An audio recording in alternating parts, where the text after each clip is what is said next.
Ready?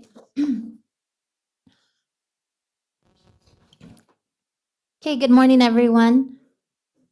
It is 9:03 and we will get this meeting started. I'll call this meeting to order. Are there any additions to the agenda?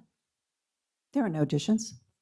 And County Council, will you read the closed session items into the record, please? Yes, Madam Chair, members of the board, good morning. Your closed session for today starts with conference with your labor negotiators under Government Code Section 54957.6. Your representatives are Joel Bourget, your Assistant County Administrative Officer, Shanika Dixon, your Director of Human Resources, and Sabrina Mendez, a Human Resources Manager. Employee organization include all units, including unrepresented employees, all those classifications, but not elected officials. There is an existing litigation matter under Government Code Section 54956.9, subsection D1. The name of the case is Sherry Reynolds and Lynn Sieghart versus the County of Madera. This is a U.S. District Court case. There's real property negotiations conference under Government Code 54956.6. The assessor parcel number for the properties are 047 101 012, and the other one ends 013. The agency negotiators are your Director of Public Works and your County Administrative Officer. Under negotiations is the price and terms for the purchase, exchange, or lease of property owned by the California Department of Transportation. And the last item is under Government Code Section 54957. That's public employee discipline, dismissal, release / complaint. Thank you. Thank you. Do we have any public comment on these items? None online. I'll close public comment and we will recess into closed session. Thank you.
Are we on? Okay, good morning, everyone. Welcome to the November 18th regular meeting of the Madera County Board of Supervisors.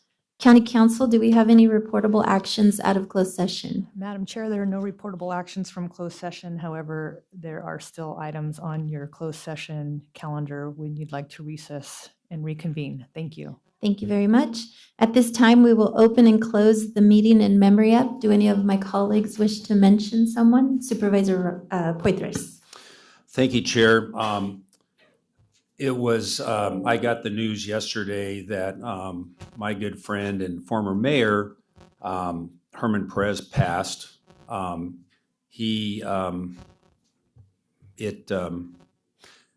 Great guy. I know him I think I met him in 91, so it's been 34 years ago, but just a real gentleman. He was involved in workforce development, headed up our workforce development for a number of years, and economic development, served nobly and faithfully on our city council for a number of years. And as I mentioned, served as mayor a couple of times and was involved in the private sector after that. But just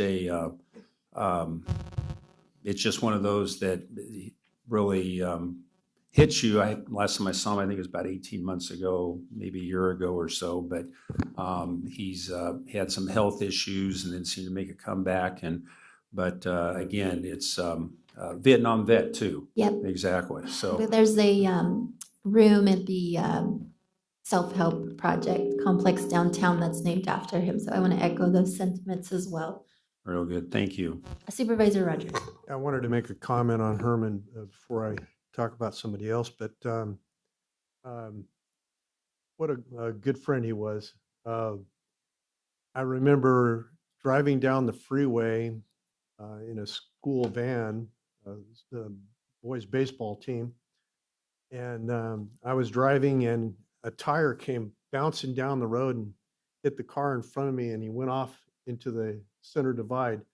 I got out of the car, immediately went to the driver of that car, and it was Herman Perez.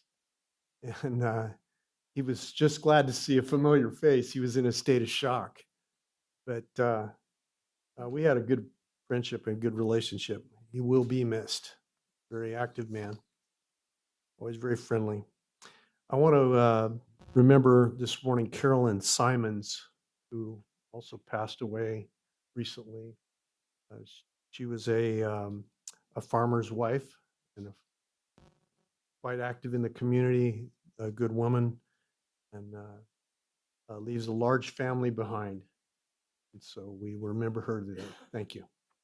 Thank you for that. At this time, we will have the invocation by Pastor Roger Leach of Valley Rush Christian Center, and I will ask Ted Pistresi to lead us in the flag salute after. Thank you. Let us pray. God, today we invite your blessings on this meeting, and we thank you for your faithfulness to us and for our generations. We thank you for our county's natural resources, our county's resources and agencies that help and protect also, and then also for the collective people resources that our wonderful county has. Lord, we thank you for each and every one that gives of their lives and gives of their time and effort to make this county the very best. We also offer up our thanks to you, Lord, and giving back to you, God, for our community with a grateful heart. We celebrate this time of the year, and we thank you for all of your blessings. Amen.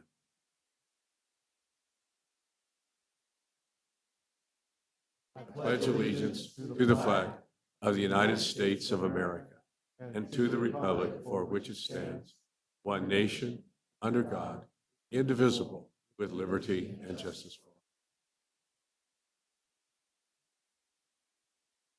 Thank you both for that. Next item on the agenda is public comment. The first 15 minutes of each regular session are set aside for members of the public to address the board on any matter under the jurisdiction of the board but not appearing on the agenda. The board will not take action on any items presented under public comment. Speakers are limited to 3 minutes. Anyone addressing the board is asked to print their name clearly on the speaker sheet at the podium and state their name and county of residence for the record. Welcome. I'm Cheryl Berry with the Madera County Historical Society, and this is Dennis Hart, a member of our board from the Historical Society.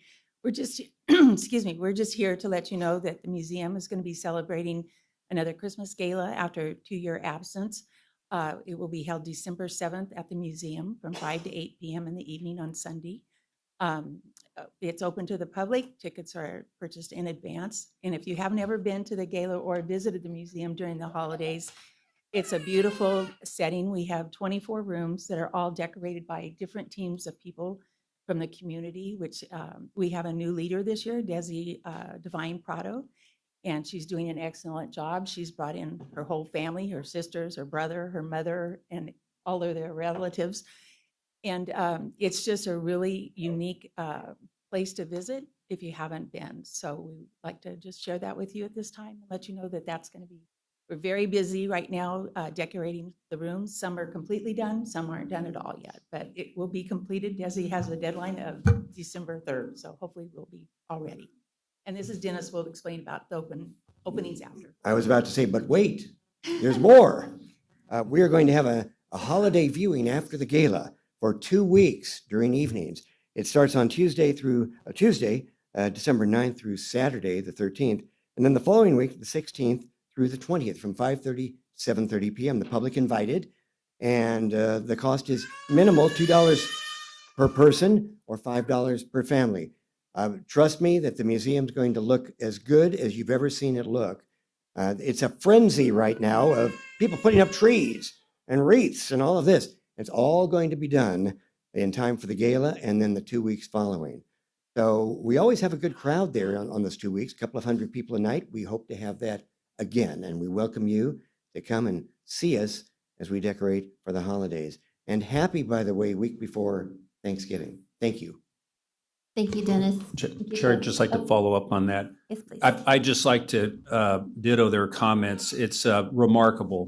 The museum, if you've never been there, you're missing out if you don't go, and you'll not regret it if you do. And I've already bought my tickets for the gala too, in advance, Cheryl. You'll be- Yes. Oh, no. He opened the door for this years ago.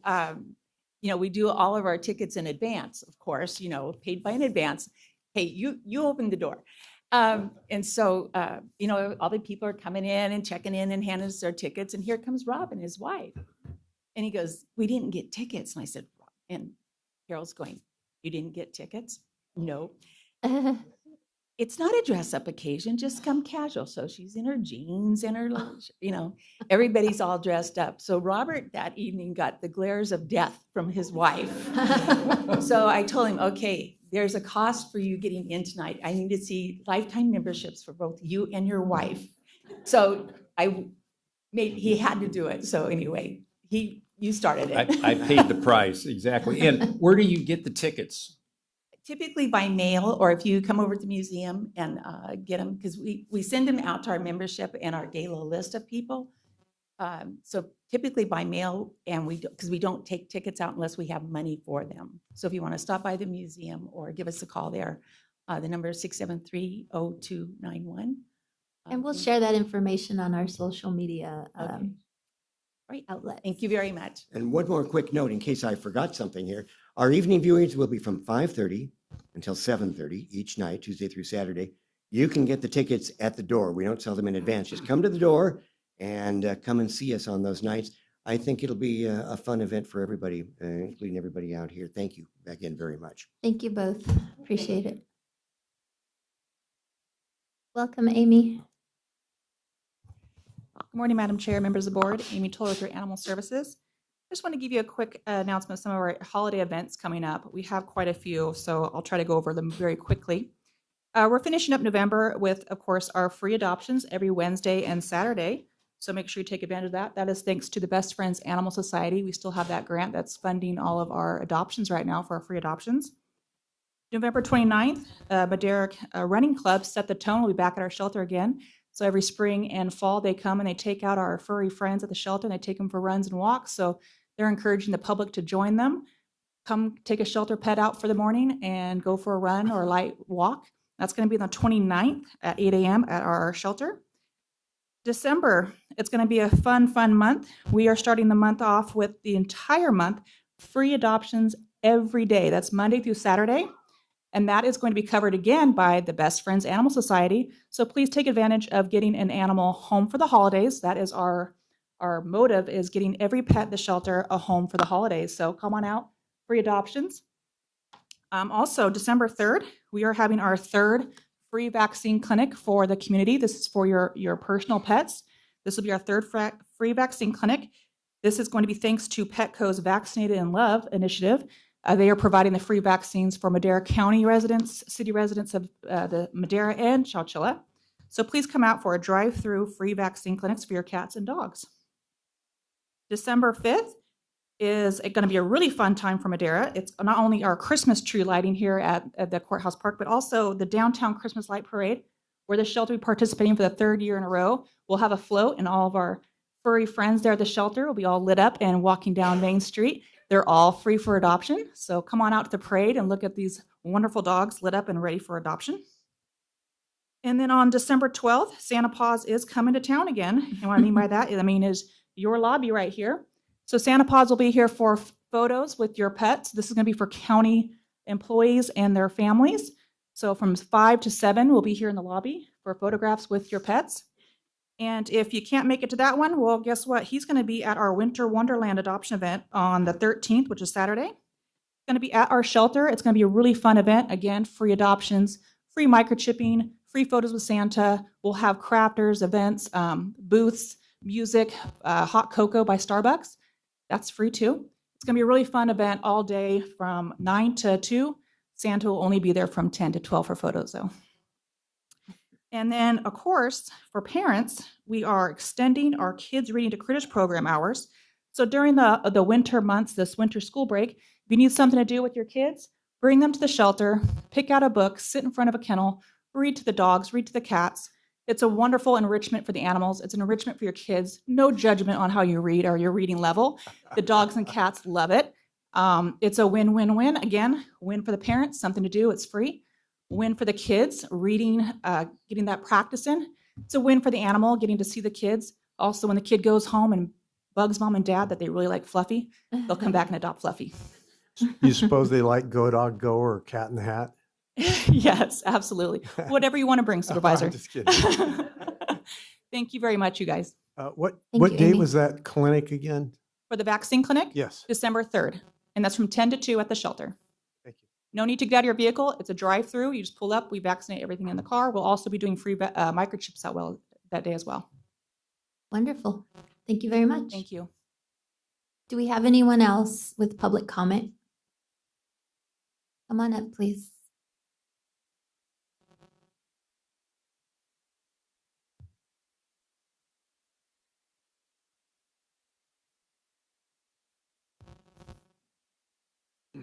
While they're coming up, Karen, is there anyone online?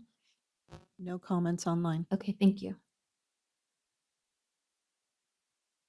Good morning, welcome. Good morning. If you can sign in after, we'd appreciate that. Sounds good. All right, so my name is Jessica Probst, and this is Laura Schnatterly. She knows how to say it. We're representing the clerical technical units for Madera County, the Madera County employees for AFSCME Local 2703. Currently, we're in the negotiation process for wages. We have been told that there is no money for wage increases for our staff, which at this point is unacceptable with everything that's going on in the community and food prices increasing. Can you get closer to the mic, please? Our employees are in crisis. We are in need of an increase, so we're here respectfully asking for reconsideration of an increase in our pay. Thank you, Jess. So our employees are coworkers. Not only do they work 40 hours a week, sometimes they work more, they're overtime. I'm sorry, but sometimes that's not enough for them. They still have to apply for benefits. We have quite a few employees that are receiving food stamps, cash aid, and Medi-Cal. And that's really hard to swallow when you work 40 hours plus a week and it's not enough to feed your family. So we ask again, not only do you show us respect by really looking at the wage increase and what we're asking for, I really don't feel, nor do I believe that we are being unfair or unjust. We're wanting to feed our families. Thank you. Thank you very much for your comments. Do we have anyone else with public comment? Seeing none, I'll close public comment and we'll move on to the consent calendar. All matters listed under consent are considered to be routine and will be enacted by one motion. Any of my colleagues wish to pull any one of the 51 items on our consent calendar? Seeing none, do we have any public comment on the consent calendar? None online. I'll close public comment and I'll bring it Move back to for approve. action. Second? We have a first and a second. Roll call vote, please. Supervisor Rogers? Yes. Supervisor Poitras? Yes. Supervisor Wamhaugh? Yes. Supervisor McCauley? Yes. Chair Gonzalez? Yes, Vote passes 5-0. thank you very much. On to our discussion items. Item 8.1. Board of Supervisors Department, presentation of a proclamation recognizing Bryant Camarena, Camarena. Camarena, Fire Captain, and Craig Wag, Fire Captain for years of dedicated service and retirement from the Madera County Fire Department. Thank you. And for that, I will hand it over to Chief Pendarvis for the, for some comments.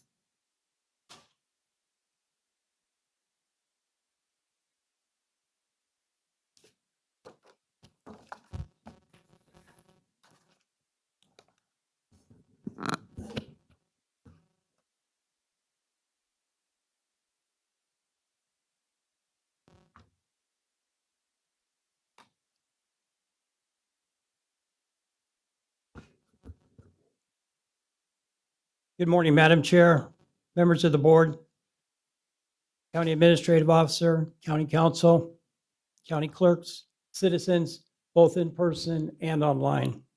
My name is Larry Pendarvis. I have the honor of serving as your Madera County Fire Chief. I stand before you this morning to ask that you join me in recognizing two of our retiring fire captains, each whom has spent more than 30 years protecting those lives who work, live, and recreate here in Madera County. Their selfless commitment to duty and their dedication to mentoring hundreds of future fire officers throughout their careers should not go unnoticed. Each and every day, these two captains approach their responsibilities with a positive outlook, understanding that while they did not cause the emergencies that they faced, they would always give their all to mitigate the situation when called upon.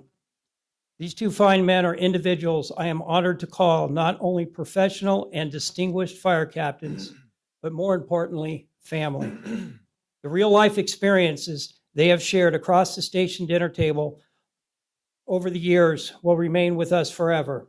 While we recognize that their boots will be difficult to fill to the Batterson Fire Station, an interagency station operated jointly by CDF and the U.S. Forest Service.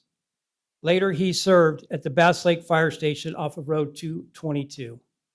In 1999, he promoted to fire apparatus engineer at the Rancheria Station, where he served for 2 years before returning to Madera County Station 1 in 2002. During this period, Captain Camarena completed Hazardous Materials Specialist School and became a member of the Madera County Hazardous Materials team, where he also served as a training officer.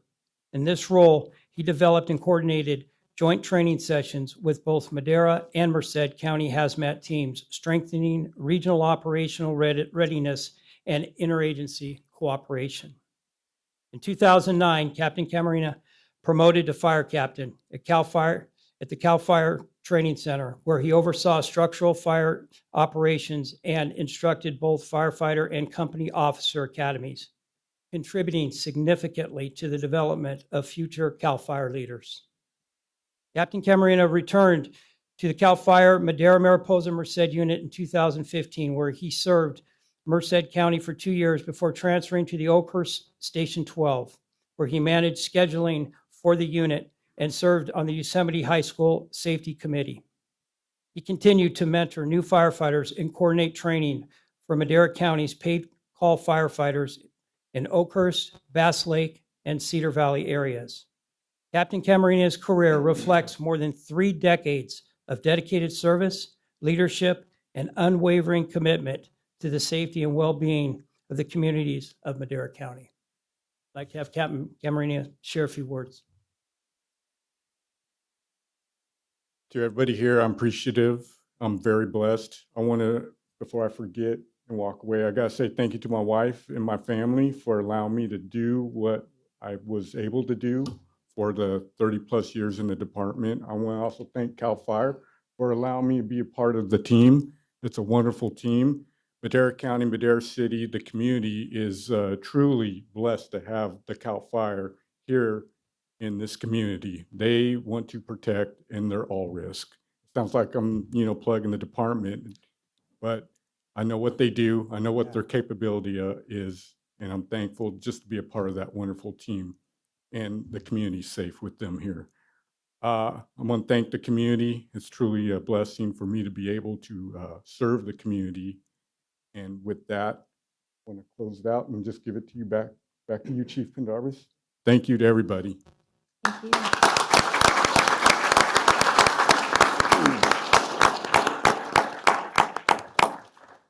Next will be Fire Captain Wog. Fire Captain Craig Wog began his fire service career in 1990 as a paid call firefighter with the Madera County Fire Department at Station 1. In 1994, he was hired as a firefighter 1 with CDF, California Department of Forestry and Fire Protection, at the Raymond Station here in the Madera Mariposa Merced unit. He was promoted to fire apparatus engineer in 1996 with the CDF/Merced County Fire Department, where he served across multiple stations as an integral member of the hazardous materials team. In 2002, he was promoted to fire captain with Madera County Fire Department Station 1, and eventually transferred back to the Raymond Station in 2004 as a captain, where he served for the next 18 years. In 2022, he transitioned to the Madera County contract, working as station relief, supporting the automotive shop, and continuing to serve as a part of the hazardous materials team. Throughout Fire Captain Wog's career, he has attained numerous ICS qualifications and has served on instructional cadres and incident command teams. It should be noted that Fire Captain Wog follows a strong family legacy in the fire service. His father, Jerry Wog, served the citizens of Madera, Tulare, and Fresno counties with CDF/CAL FIRE from 1968 to the year 2000. His grandfather, Ed Wog, served the City of Madera Fire Department from 1932 to 1970. Fire Captain Wog's career represents 34 years of dedicated service to Madera County and the surrounding region and to the state of California. Captain Wog.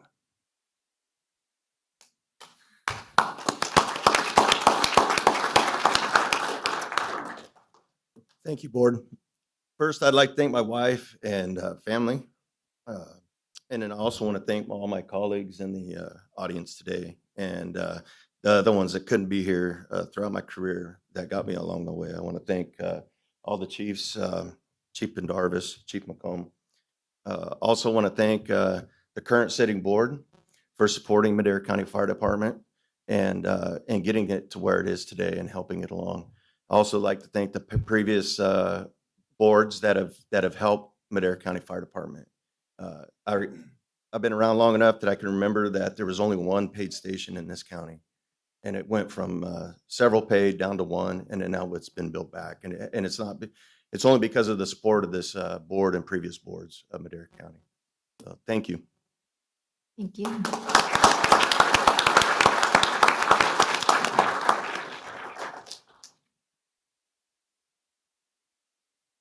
It would be remiss of me not to mention the importance of family support and the firefighters' well-being and success.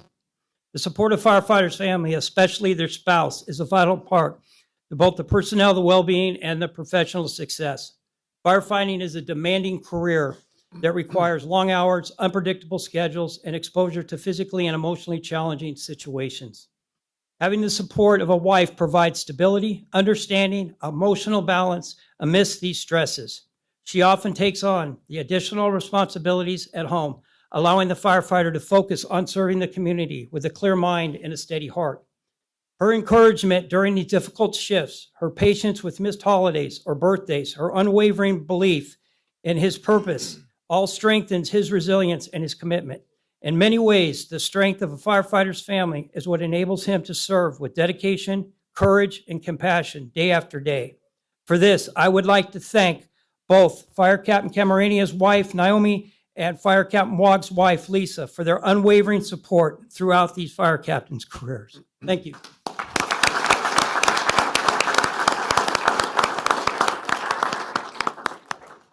If I can end on one final note, due to personal experience, both Captain Camareni and Captain Wog, you guys did not have to retire to get your AARP membership. I'm just saying. Thank you. Thank you, Chief Pendarvis, and thank you, Captains Wog and Captain Camarena. I think I speak for the board when I say thank you for your service and your commitment, not only to the people of Madera County, but to the state of California. So on behalf of the board, I have these two proclamations.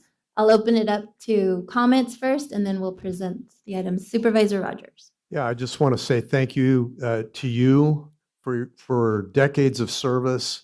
That kind of institutional knowledge is hard to come by. I know they're going to feel it, and it's also want to thank your families, because I'm a father of a police officer, and he's a SWAT commander and a sergeant, and they say that the family feels double the stress that the officer goes under. So I know that your families have wondered from day to day, when you go out, will they come home safe? And the Bible says that greater love has no man than he would lay down his life for his friends. And I'm glad you didn't lay down your life, but you were willing to do that. And I see those circumstances in which you entered and put yourself in harm's way for the sake of someone else. And that's big. You're a hero. And thank you for being a hero to our community. Thank you. Supervisor Wamhoff. Great, thank you. And 30-year career, a lot of people who don't do shift work do not understand what 30 years doing shift work actually means. Being in law enforcement myself, I'm not immune to poking fun at firefighters any chance I get. And there's a lot of material for me to go over, but I won't. And first of all, half you guys call each other chief. Half you guys are chiefs. I don't know how that happened,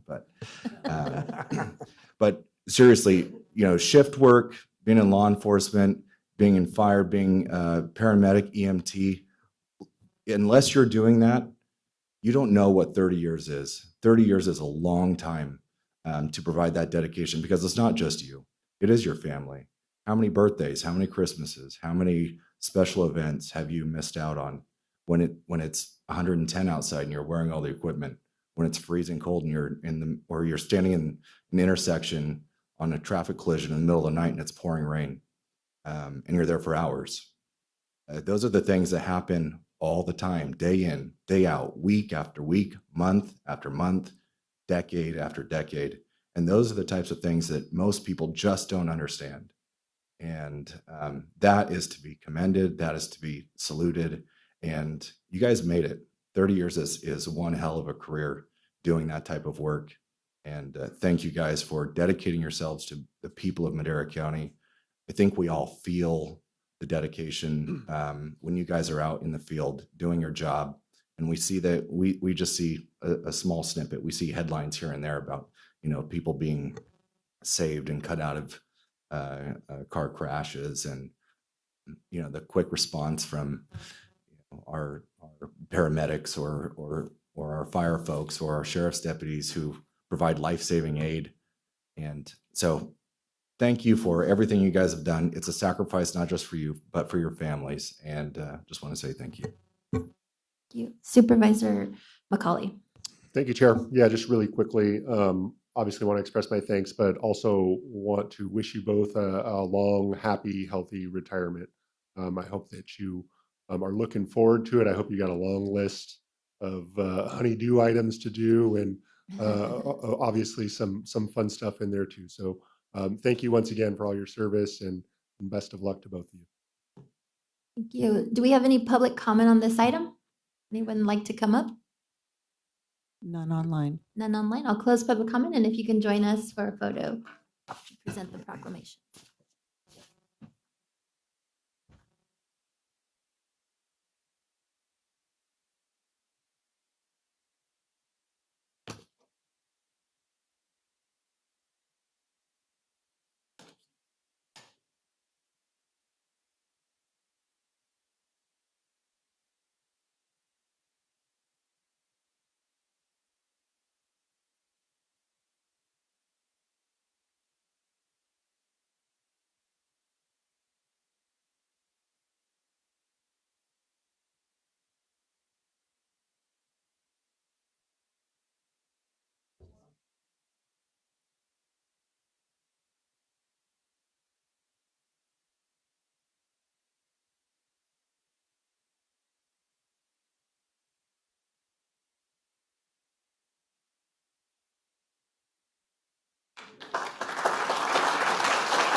Sorry about that. Next item is 8.2. Board of Supervisors Department, presentation of a proclamation recognizing November 17th through 21st, 2025 as Clerk of the Board of Supervisors Week. Where's my staff? Come on up. And for that item, It is. who we had the item read into the record by our clerk of the board. That was awkward. It is both an honor, here she comes. It is both an honor and a privilege to present this proclamation recognizing the exceptional service and dedication of the Clerk of the Board's office. While the public only usually sees us on Tuesdays, our work extends far beyond these sessions. The clerk's office is an integral part of county governance, providing critical support to not only this board, but also to 13 other boards and commissions. As official record keeper, our responsibilities include agenda items, working closely with all departments and county council to ensure compliance with regulations and maintaining high standards of transparency and accountability to the public. In addition to these key responsibilities, the team handles administrative tasks to support the Board of Supervisors office and also the chiefs of staff to make sure that they are run smoothly and efficiently. All of these duties are accomplished with a staff of just 4 of us. Where does Sarah go? Come on up here, Sarah. Their commitment and professionalism and work ethic is invaluable to the success of this board and to this county. I am proud to recognize their outstanding contributions today.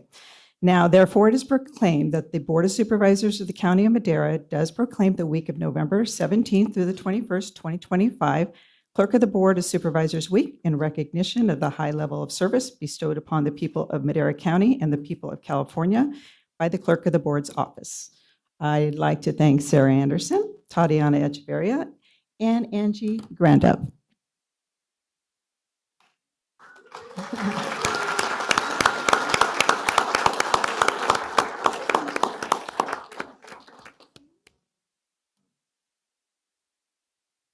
Come on, Sarah. Thank you so much, Karen. I will say that I received an email a couple of weeks ago about National California Clerk of the Board Week. I think I got it from CSAC maybe. And I was trying to figure out a way of how we were going to put this on the agenda without going through the clerks, and it was already on the agenda.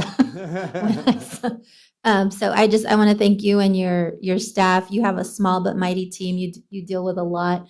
A lot of the times when the deadlines are not met, you guys are flexible in working with our county staff. So we really appreciate the service that you provide, not just to our departments, but to the public.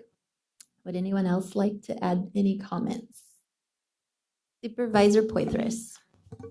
Yes, I'd just like to, first of all, I agree 100% with those remarks, and we sure appreciate the great work and enthusiasm and just sense of team, that we have with the Board of Supervisors. It's you're clerk of the board, but like was mentioned earlier, you serve so many people and you're so patient with everybody most of the time. But no, that's great. No, we again appreciate the great sense of friendship and great attitudes and a lot of fun. So thank you so much. Supervisor Wamhop.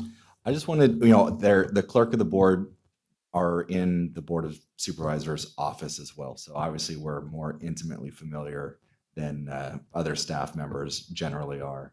And I just want to say thank you. Everyone, there's four of you guys, and everyone is just so helpful and just so willing to help. I think that's really what it is. Everyone's just so willing to help. If you need something, even if it's not in their realm specifically, they'll do it for you, and they're really happy to do it. And I think that is what comes across most, is that you guys are just so willing to help and just act as a team. I like that. Thank you, guys. Supervisor Rogers. Yes, I'm very grateful for our team. And I would like to note, in my 16 years of serving on this board, that this is the most friendly team that we've had. I really appreciate the smiles when we come in, the greetings, the helpfulness, continually helpful, and every one of you are that way. And Karen, you really lead a team well. You're doing a great job. You've always been so helpful. There's never been a moment when I didn't feel supported by this team and you. And thank you for that, all of you. Merry Christmas. Supervisor McCauley. Thank you, Chair. Yeah, just want to quickly thank you all for just being who you are. I think when I walk into the board chamber or to the board office, and when I leave, I always come in and leave in a better mood just because of the attitudes of the team. And so I've had, the opportunity to work with all of you as a staffer as well as, on the board. And so I guess I would just say, Sarah, thank you for, holding my hand as a staffer and just being an amazing person. You're so knowledgeable, being there for so long. Angie, you just got such a great sense of humor. Again, so I think when I come and go with a bigger smile, a lot of it has to do with you. Tatiana, I don't know how you put up with the two of them, but great on you. And then Karen, you're just, again, an amazing leader. So I appreciate all the qualities you bring to the office. But thank you. Thank you. Thank you very much. Do we have any comments? Thank you all. I just want to say, that it takes a village for sure. The four of us are barely a neighborhood. So it's a lot of work, but thank you all for making it easier for us and the staff too. It's a labor of love, indeed. Thank you, Angie. Anyone else? Do we have any public comment on this item? I know you'll have to check the screen. Sarah. I know you all are staring at me for something, but I'm not really good at speeches. That's why I like to stay in the back, hidden. I appreciate all the support that y'all give to us, but really, I had really wanted this on here because it does take a team, and without their help, we wouldn't succeed. So thank you, Angie, Tatiana, Karen. Thank you.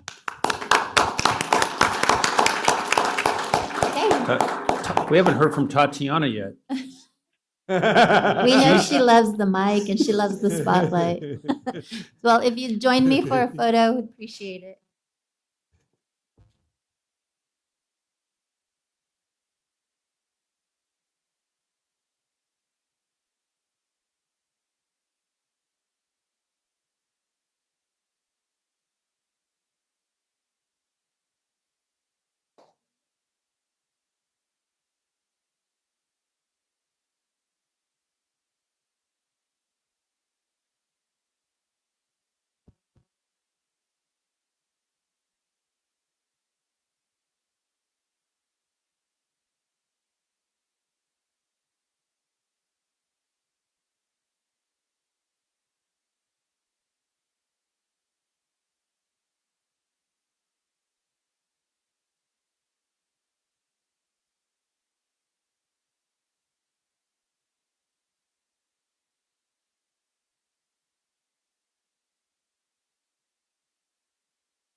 Okay, we just have a few presentations left. Deborah, you good back there? Should we take you guys next? Okay, sorry to the Pistoresi family, we're gonna get the baby in. Item 8.4. Social Services 8.3. Department. We're gonna skip to 8.4. we're gonna real- skip? Yeah, I'm gonna get the Oh, baby. okay. Social Services Department I'm sorry. presentation of a proclamation hear recognizing you. November 2025 as National Adoption Month. No. Which is that? Good.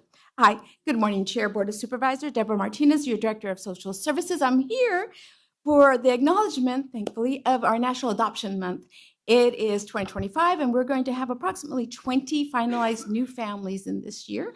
And so I see the kids in the view. And we have some pictures about our celebration. But first, we're going to go ahead and let you know who's here. Our program manager over child welfare, or one of our program managers who's with us, is Jennifer Thomas. And then our adoption supervisor is Vanessa Self, and she will be introducing one of our brand new families, and also to speak a little bit on the event that we had on November 7th.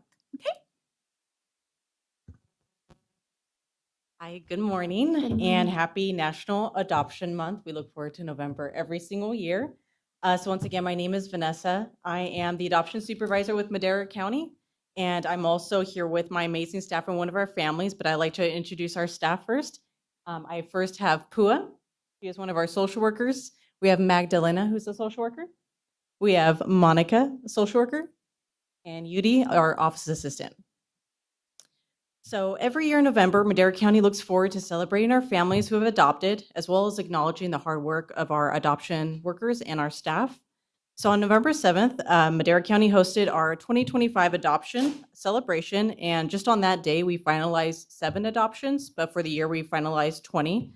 So we finalized the 7 right at our department, and we also invited the families who've adopted throughout the year to celebrate them as well. Our theme this year was Carnival, and it was a really nice, smooth event. Everything went well. November also allows Madera County to promote awareness of the need for adoptive families within our community. Through our Resource Family Approval Unit, Madera County is continuously looking for members of our community to become resource parents. All children deserve to be loved and deserve to be safe, and anyone can make a difference in a child's life today. So for anyone who's interested in becoming a resource parent with Madera County, please contact our Resource Family Approval Unit at 559-675-5800. And lastly, each November, we bring one of our families who've adopted this year. Our family today has adopted 5 children since becoming a resource family with Madera County. So I'd like to introduce Olivia with her kiddos to come up today and share a little with you.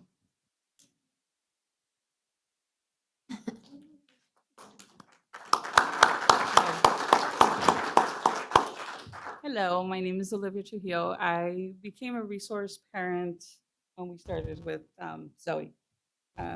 It was in 2020 when she was born. I got her when she was 4 days old. And then we got our Jocelyn when she was, say hi. Hi there. When she was 5 months old. And then I have 2 other teenagers that I got when they're turning 14 and then turning 17. They're adults. They're both adults already. Sorry, they're both adults. And then my recent one was Harper. When she was 14 years old, then we finalized her adoption this year. So I've adopted since 21, 22, and 25. And we almost 6 years, so we've been foster parents and we love it. I will continue doing it as long as God allows me to do it. I enjoy doing it because it makes me, I make a difference on the kids, especially our teenagers. I get emotional.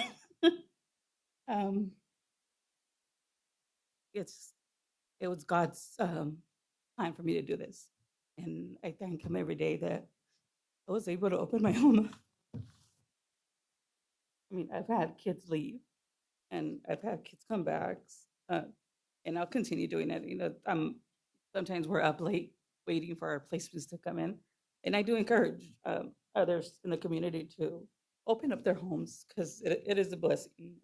You bless these kids to give them a safe home and somebody they could trust and come to. There's not a lot of homes that, and they come from broken homes, and you have to have the patience, especially when you get our teenagers, that a lot of people don't want to open up to teenagers. And I encourage a lot of foster parents to open up to teenagers because they do. I wish I could take more teenagers and more kids, but I can't right now. Sorry, I get emotional when it comes to them. But I continue. I just encourage a lot of community to help because they do need it. Thank you so much. Thank you. It takes a special person to open up their home and do the things that you're doing. So we appreciate you doing that for our most vulnerable citizens in the county. Do any of my colleagues, Supervisor Rogers, has some Yeah, I comments? just want to say that you are one of God's guardian angels. Thank you. And my wife was adopted, and she gave me a quote. Having a family was the single most important occurrence in my life. Yes. What you're doing, I look at the smiles on each of those faces right there, and that those smiles are a result of the love that you've imparted to those kids. You made a huge difference in their life, and they will grow up and bless you beyond what you can ever imagine. And I know you know that because they've already blessed you. Yes. But the blessings are just beginning because their children and their children's children will rise up and call you blessed. You provided something that is absolutely essential to life, and that's that connection with these young people, these beautiful children and beautiful young lady. Thank you. And it's okay. You're not the only one getting misty-eyed about this because this is what life's all about. Yes, it is. And I have grandchildren and children that love their Mimi, love my wife more than anyone in the world. She's had an impact on thousands, and I exaggerate not, thousands of kids as a teacher and still teaching to this day. She oversees several hundred children in our church program. There's no telling what this young lady and these young ladies are going to do in their life reaching out to others because of your love and your guidance. So thank you, thank you, thank you. Well, Would God there were more like you. Thank you. I appreciate that. Thank you, Supervisor Wamhoff. Wanted to say thank you for everything that you do, and for the staff and everyone. You know, adoption is something that has They're impacted amazing. my family as well. My sister was adopted, and it enriches families. It really does, and there's no doubt that you know, my dad loved her more. It's just it's just a fact. She was the favorite, and that's just it is what it is. But it really does enrich families, and I've seen the impact in my life with that. I just think what you guys do is really great. Thank you. And I also want to, sorry, I didn't even thank the staff too. They're amazing. All of them, I've had Monica, she was last adoption caseworker, and she did an amazing job. And Vanessa, she's amazing. The department's an amazing. I've had nothing but wonderful staff that have different social workers, but it's just, they've been very helpful and caring.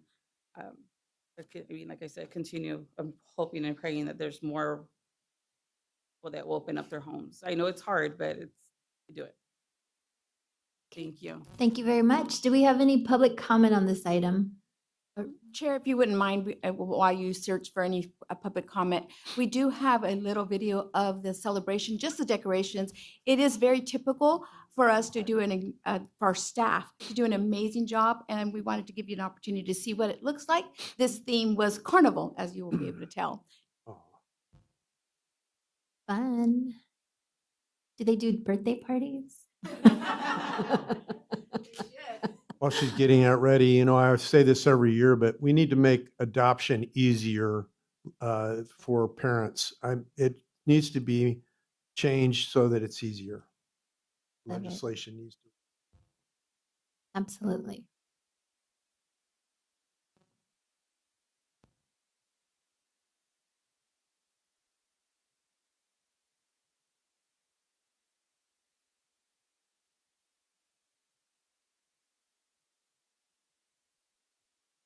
So fun. Leave it like that year round and rent it out for Wow, parties.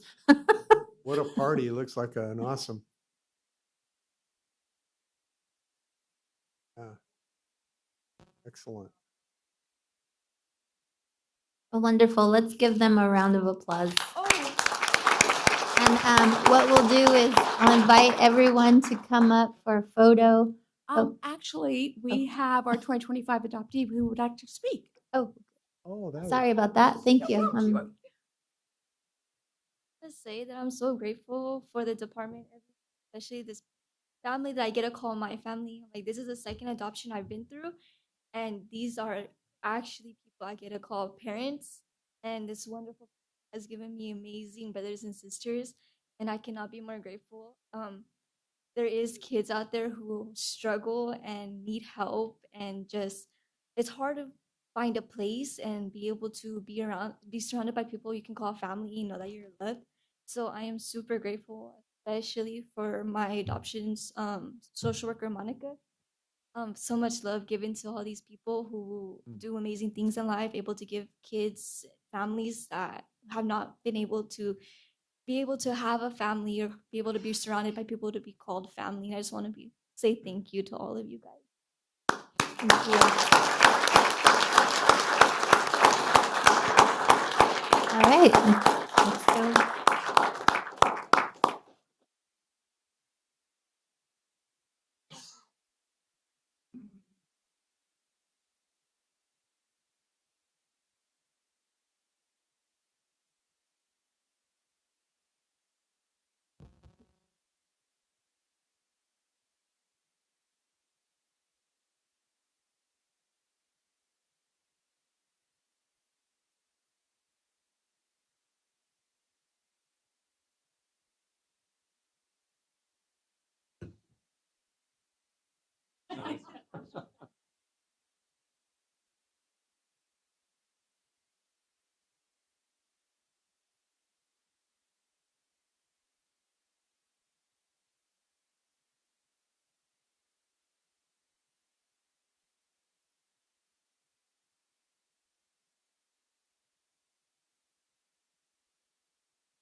Okay, next item is item 8.3, and I want to apologize to the Pistoresi family. I told you last week that I would call it first, and then I blew my mind, so I apologize. Thank you for your patience.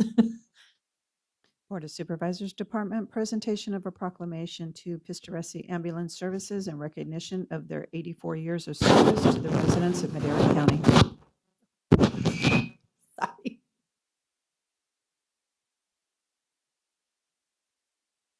And I'll hand that over to Supervisor Rogers. Thank you very much. Some time ago, and I don't remember how many years ago it was, that we established September 1st as Pistoresi Family Day.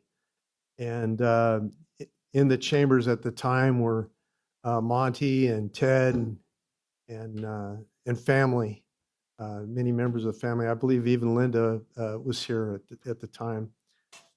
It was a day to honor the life service of Larry Pistoresi Sr., Larry Jr., and Monty Pistoresi.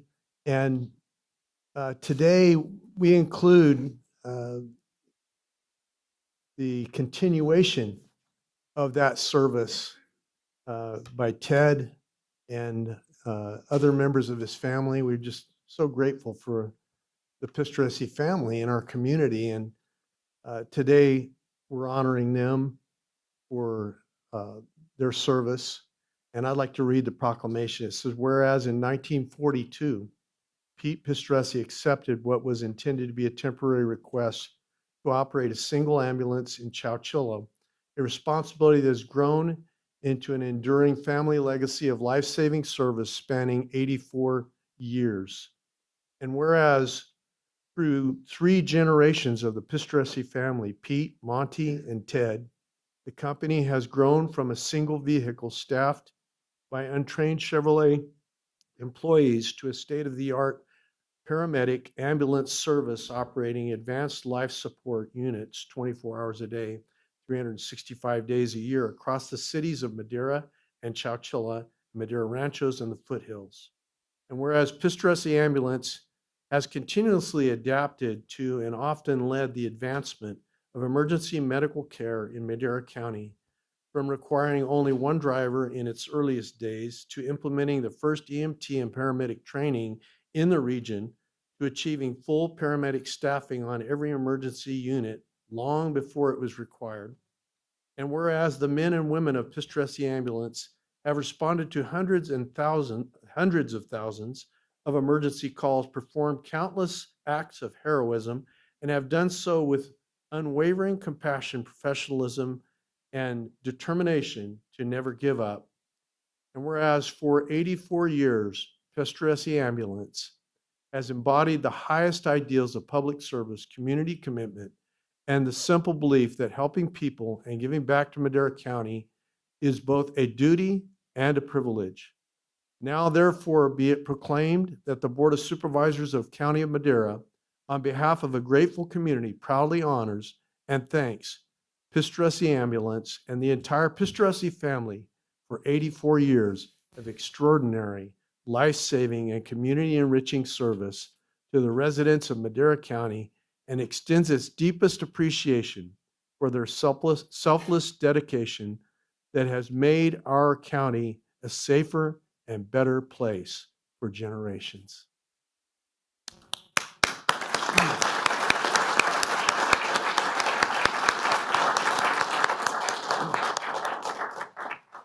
Do we have any public comment on this item? Ted, do you have any comments? Would you like to join us at the podium?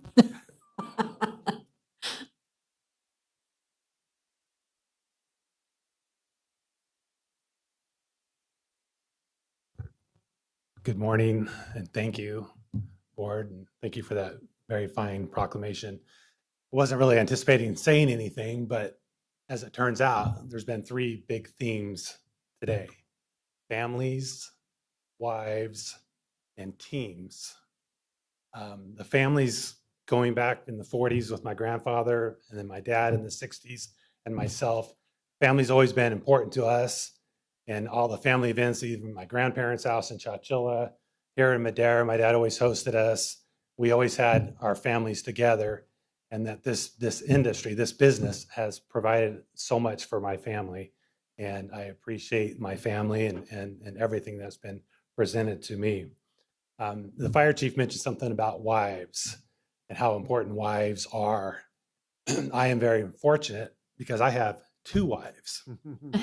I have a work wife, Kathy, and my wife, Patty, both of which have been instrumental in my working in this business, keeping me sane, keeping me on path. And I appreciate both of you wives. I just got to make sure I get the right name and the right time, 'cause that can get kind of confusing. Yeah. And then there's teams. A lot has been said about teams with the parents and the adopted children and whatnot.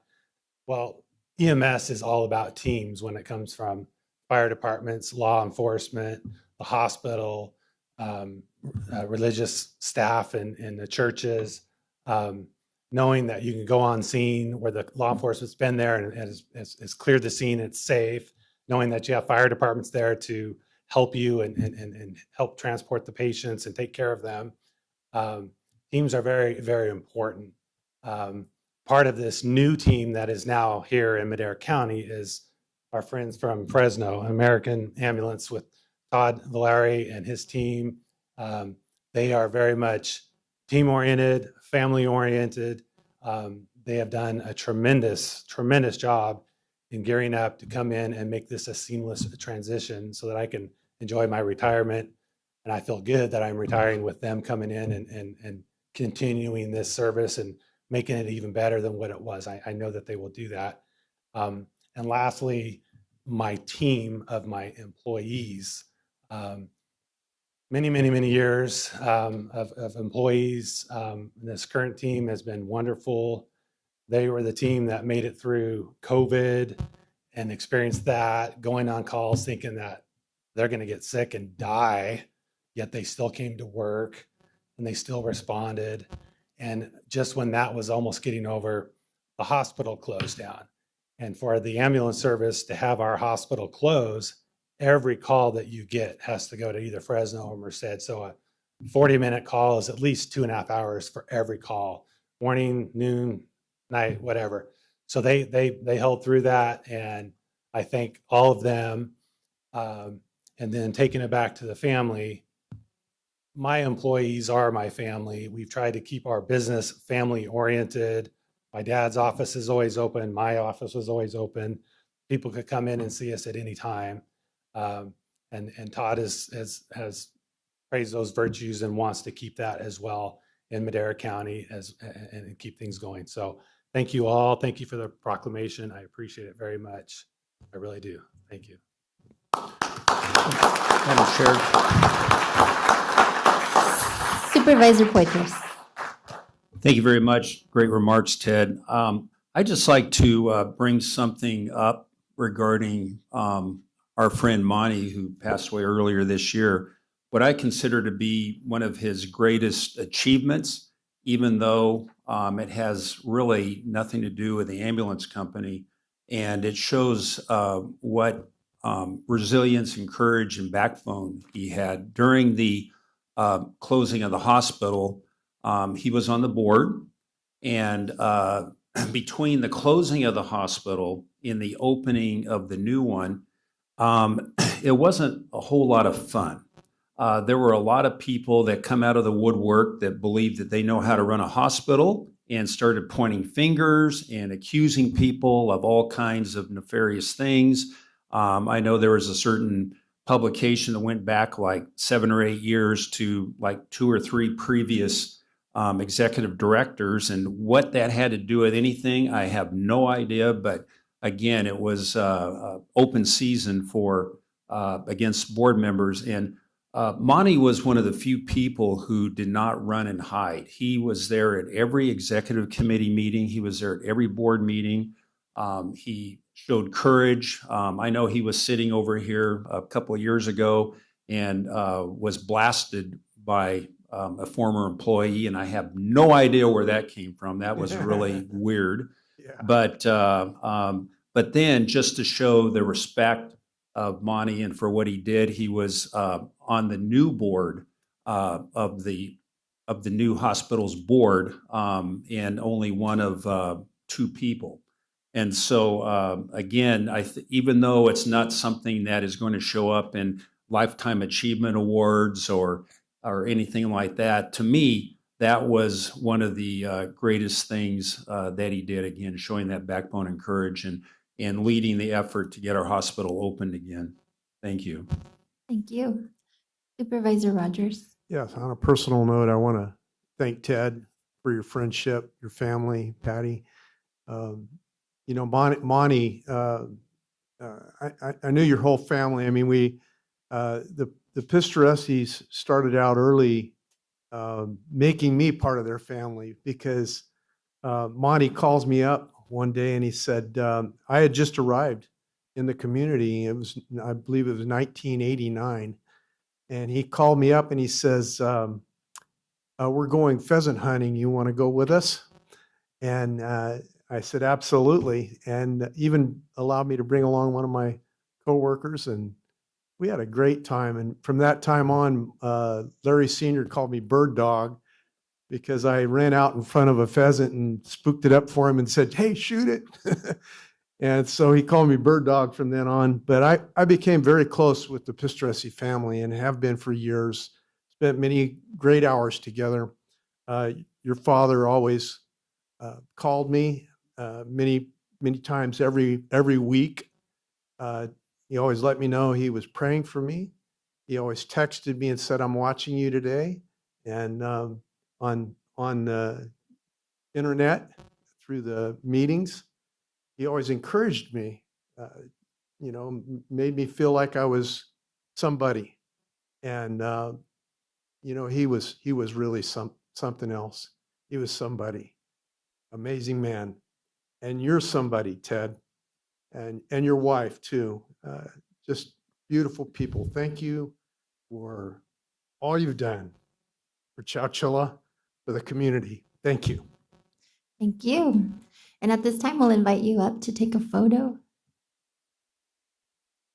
And would you like to bring your staff as well? We'll get the whole group.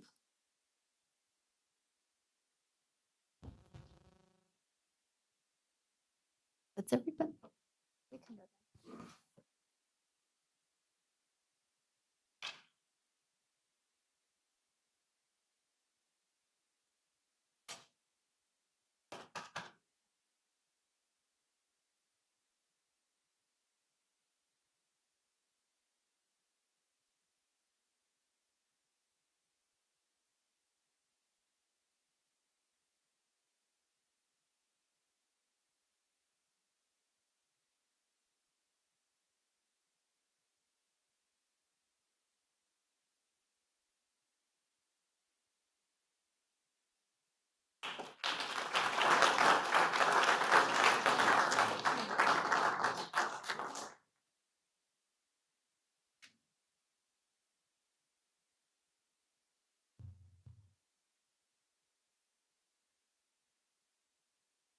Okay, that concludes all the presentations this morning. We'll move on to the item 8.5. Community and Economic Development Department presentation and discussion of the countywide user fees study report. And for that, we have Jamie Bax. Good morning, everyone. Jamie Bax, Community and Economic Development Director With me are quite a few folks that have helped through this process that I'd like to introduce. First and foremost, Andrea, thank you for helping me with this process from Public Works. So when we were first onboarded with NBS, we decided it was going to be kind of a third floor function, but we also looped in Animal Services and the Assessor's Office as well. So we're all here to present this item. I did invite Lauren Guido from NBS is here, who helped us through this process. So she's going to go through the presentation, and then all of us on the team are happy to answer any questions you might have. So with that, I think I'm going to turn it over to you, Lauren.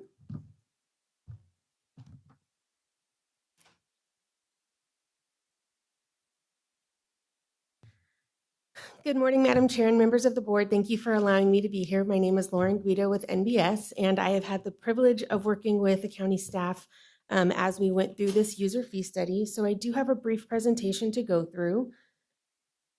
Today, I just want to kind of high level cover some of the project approach, goals, and scope of what we went through for this fee study. I do have a summary of results, and then I'll open it up for any questions at the end. So just first to kind of, like Jamie mentioned, we did do a brief assessment of the assessor's map fees, kind of more of a partial study for assessor. But for the other departments, we did do a full comprehensive fee study for animal services, planning, environmental health, public works, building and fire safety, and we also looked at a general plan maintenance fee. So with any fee study, really, we're looking for a two-step approach. First is really to understand the full costs of providing services. And then once we've been able to calculate and tabulate that information, then it allows for that second stage of really kind of where we're at now in looking at how to set those municipal fees accordingly. So the overall scope of the project was looking at cost-based user fees, things that would be set by Proposition 26. We did not look at any types of fines and penalties. We didn't look at anything that was set by law or any types of impact fees or things that would fall under more of like a Prop 218 type fee, since those would have a different procedural requirement. And overall, the authority for setting fees in California is based off of Proposition 26. In 2010, it amended Article 13C of the California Constitution to provide some further clarification for when a revenue is considered a fee versus a tax. And in order for it to be considered a fee, it not only needs to it's part of one of 7 stated exemptions that the user and regulatory fees can classify as a fee as long as it doesn't exceed the cost of providing services. And so that language is kind of seen all throughout various forms of government code, that things need to make sure that they stay within the estimated and reasonable cost for providing those services. So that really gets us back to kind of that number one step of the process, is making sure that we understand what those full costs are. In order to calculate that, we use an industry standard approach that's been around in California for 30 plus years. And it really kind of walks us through various steps of data collection, reviewing fees, how they're structured, how they're named and categorized. We look at costs on an annual basis, an hourly basis, and then on an individual fee by fee basis. And once we've been able to tabulate all of that, that really kind of meets that number one, understanding the full cost of providing services to get us to that last step of the cost recovery outcomes, which would be then setting those municipal fees. So just to kind of quickly walk through what some of those steps look like, for data collection, we're looking at things like legislatively adopted budgets and staffing.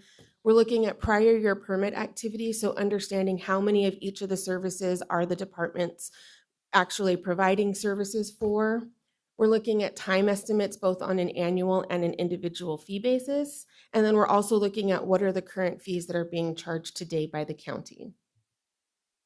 When it comes to structuring fees, there's a variety of different ways that you can structure fees to recover your costs. Some fees are set as a flat fee or a fixed fee basis, which would be a one-time charge that would be assessed to the applicant.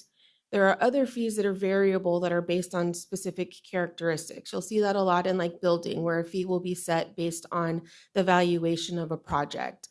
So those are things that we look at. And then there's also variable-based fees that are set that are looked at on a time-tracked basis. So an initial deposit will be collected, and then as time is being built against that, it allows for recovery of additional costs if that initial deposit wasn't enough to recover for the services, but also allows for refund if the the initial deposit was higher than what needed to be used. So when we go through this, we talk to all the different departments about how they're charging for fees, giving them opportunities for different ways of which we can structure a fee to allow for a higher cost recovery level. And so those are exercises that we go through with every department that we studied. When it comes to defining costs, really what we're looking for is to look at all of the costs that would be eligible for recovery. So that's going to be things like your direct costs, things that you would find like in your operating budget, your salaries and benefits, services and supplies.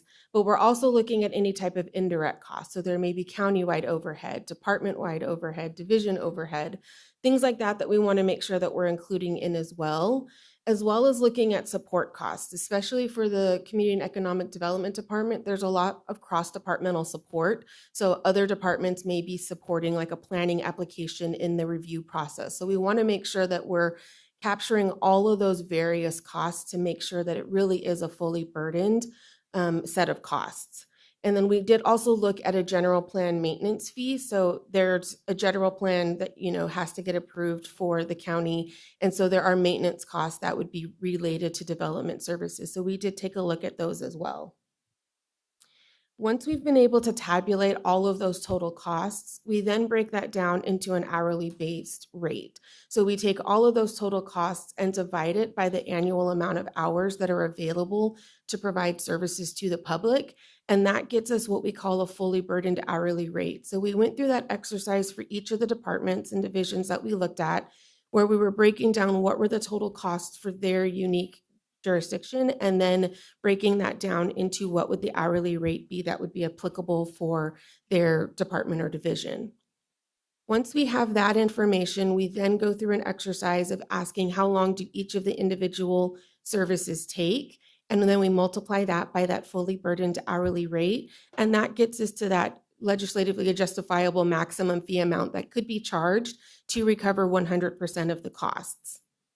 That really then kind of completes that first phase of now we understand what the full costs of providing services are, and we can compare that to what the county is currently charging for those same services and see if there's any area where the current fee may be lower than the full cost of providing service, to where that red arrow would essentially represent a general fund subsidy that the general fund would be providing to help offset some of those costs. Alternatively, we could also find that current fees may be higher than what the study showed as the justifiable maximum, and in which case then that fee would need to come down to that 100% level in order to meet that justification of being estimated and reasonable full cost of providing the service, so that it then doesn't fall into the category of a tax. So in the board packet that you have, we do have a report that kind of goes through all of that in much more detail, breaking down different cost considerations, different pieces of information about what is included. And ultimately, we've kind of brought it forward into a summary of results. So the table that you see in the executive summary section shows at a high level on an annual basis where each of the departments that we studied fall within that cost recovery threshold. So you'll see that some departments are recovering closer to 100%, while others are much farther away from 100% cost recovery. In some situations, that's very common, like with animal services. You would generally not see a department like that recover 100% of their costs, but you may see more of your development-based services get closer to 100% cost recovery. So when we look at the county departments that we studied as a whole, currently they're recovering about 58% of the costs. So there's about $7.6 million that the county is currently recovering, and at maximum fee amounts, there would be up to about a $13.2 million amount of revenue that could be collected for those services. As part of the report as well, there is an appendix that goes fee by fee to go through each of the items in each of the departments that really kind of breaks it down in more of a line by line basis, so you could see which fees may need to come up, which fees may need to come down. And so just to kind of help with that analysis, when you're looking at the column in that Appendix A that says cost of service per activity, that's really showing you what that 100% maximum that could be charged. And that existing cost recovery percentage column is really there to kind of show you how much of the the revenue is actually being collected at this time. So anywhere where you're seeing an estimated or existing cost recovery less than 100%, that shows where you can increase that fee amount up to a maximum of that cost of service per activity value. We did also do a high-level comparative summary of some surrounding agencies. This is really just used as a benchmarking tool to have a better understanding of where your fees fall in line with other agencies around you. So we looked at the counties of Fresno, Kern, Kings, Mariposa, and Merced. Some things to keep in mind when you're looking at comparative fee analysis is that there are oftentimes differing cost recovery policies. So just like we're saying here that you may not want to, increase fees up to the 100% maximum, those policies exist in those other counties as well. So you may not know if what you're comparing is 100% or if it's somewhere set less than 100% in those other agencies. There's also sometimes varied terminology for similar services. So even if a fee name is the same between all of the different agencies, sometimes the service level that's being provided is different. And so it's hard to compare apples to apples without truly knowing what their processes are. And then just again, how often have they looked at their fees? When was the last time that they did a study to really bring costs up to what their current values are? And so lastly here is just today we're here just to kind of present the information, to open it up for any questions that you guys may have on any of the information. County staff will be bringing it back for an actual adoption hearing at a later date. And then just based on government code, because there are development related fees, any fees that are then accepted or adopted wouldn't go into effect for 60 days post-adoption. So just want to kind of keep that in mind when we're looking at when these fees and when these increased revenues may be recognized here by the county. And so that was all that I had for you today. If there's any questions, I'm happy to answer, and then I'll turn it back over to county staff. Thank you very much. Do we have any questions or comments from the board? Supervisor McCauley. Yeah, just a quick one off the cuff here. As far as our existing fees, because I know there's some new fees suggested, probably varying answers on this, but did we have a CPI adjustment on our fees, like within the planning department or at the assessor's office? And when was the last time some of these fees have been updated, I guess is kind of the information I'm looking for.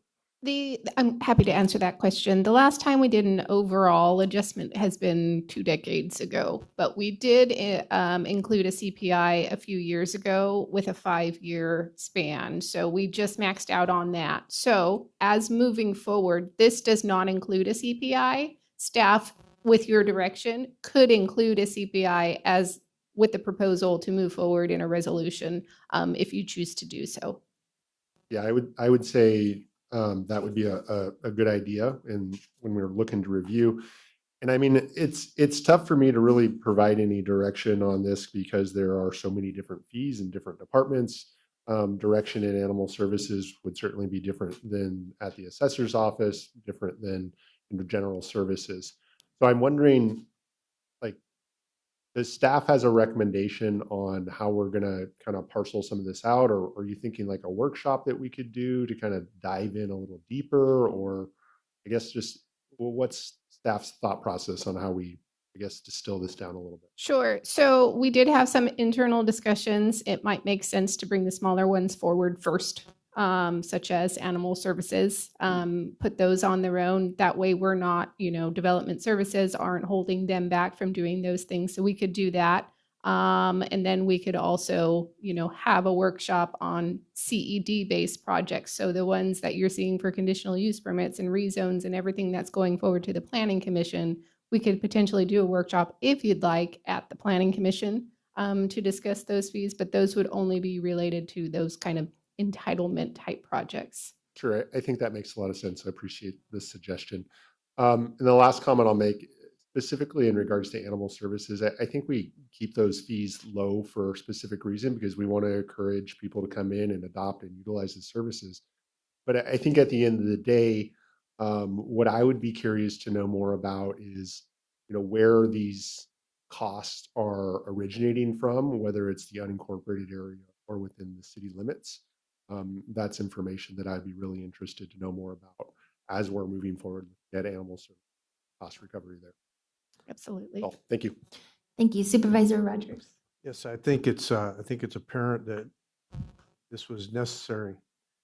and you look at the deficit overall and the correlation to our overall deficit as a county that we've approached over the last several years, I'm grateful that you dove into this and identified these needs. And I believe that we, you know, we don't like charging more, but when you have a user of a service, they should be paying for that service when they use it. And I know as a builder, when I come into the building department, I expect to pay a permit fee. I expect to pay for plan check. I expect to pay for those services that are rendered to me as a builder.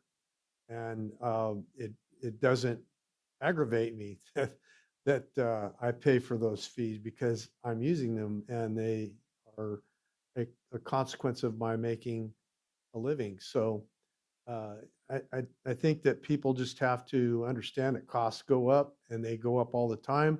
Your PG&E bill goes up all the time. We know that for sure. That no secret there. But we have to keep up with the cost of doing business. Can't operate in a deficit. I think we've done very well to keep those costs down. I think where we can, we need to try to keep them down to the bare minimum. And I think that you've identified that very well in this proposal. So thank you. Thank you. Anyone else?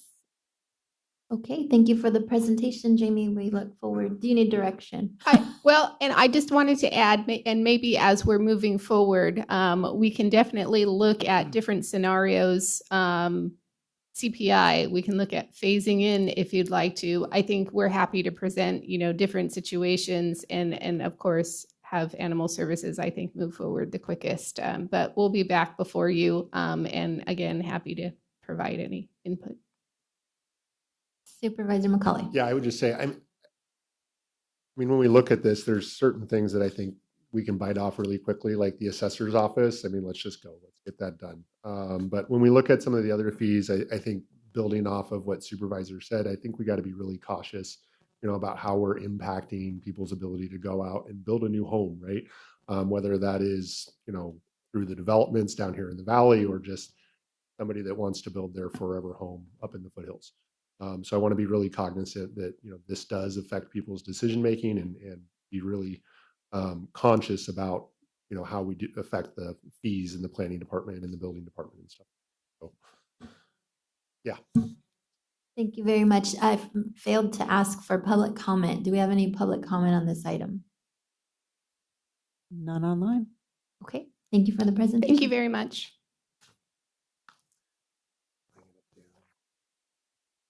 Item 8.6.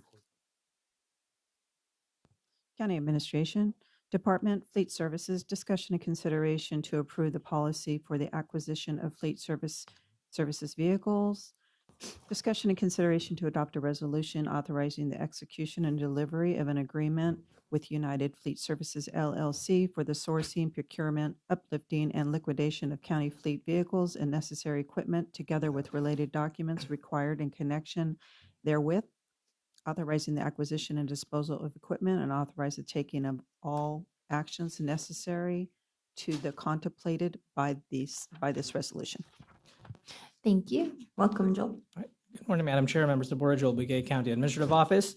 Today, there are two actions recommended for the board. The first one is a result of a presentation that staff did in July of this year, where we had informed the board that the staff received direction to return with a policy that governs how we acquire fleet vehicles, how we finance them or purchase them, and just set general guidelines in terms of the decision tree, sort of to formalize the processes of fleet services, formerly referred to as the central garage. The first action is a draft policy for your board's consideration. I'm not going to read the whole policy, but I kind of want to just do some highlights. A lot of these are more like guidelines, saying, okay, if what cars do you prefer, how do you finance it, what are your, it's to have sort of some considerations on when is it better to purchase, when is it better to lease, and kind of gives flexibility to the department head, the CAO, and the fleet superintendent to select the right method based on the analysis of the factors that are applicable at that time. So what results in the least or the most optimal annual cost to the county that still meets the needs of the departments.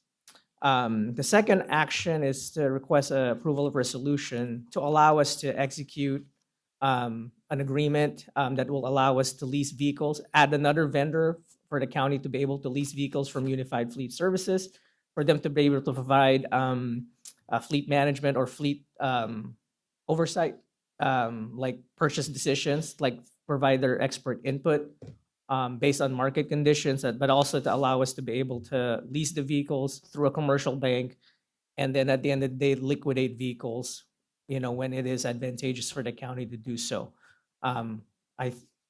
That there is no formal presentation. I think we're available for any questions. I do want to say Mike Scott and Bronson Waters from Unified Fleet are also available for any questions your board may have.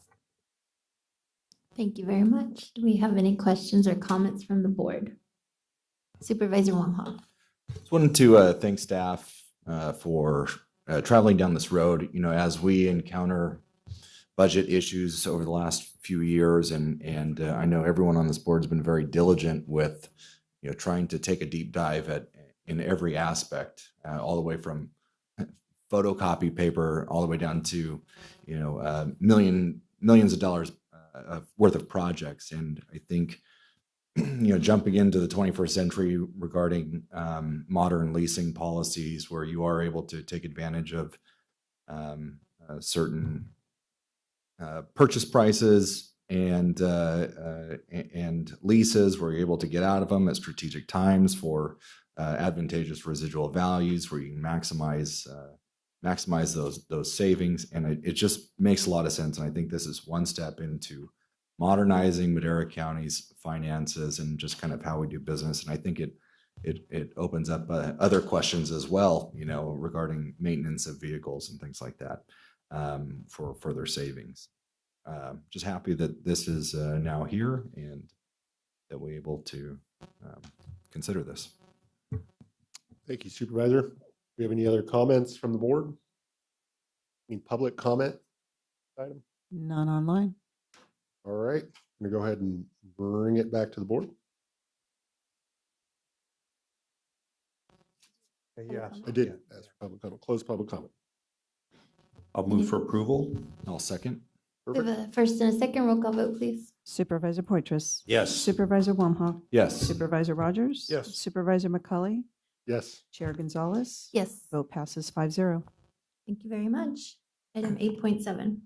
County Administration Department, discussion and consideration of entering into an agreement with Will Dunn Financial Services in the amount not to exceed $67,800 to update the county's development impact fee program and capital improvement plan, and authorize the chair to sign. Thank you. Thank you, Madam Chair. Joel Begay from County Administrative Office. In May 2007, your board approved the implementation of a countywide public facilities fee program. For short, we refer to it as a development impact fee, or DIF. There are 6 categories of fees that are charged under this program. One's for countywide public protection, library facilities, park facilities, sheriff patrol investigation, fire facilities, and general government.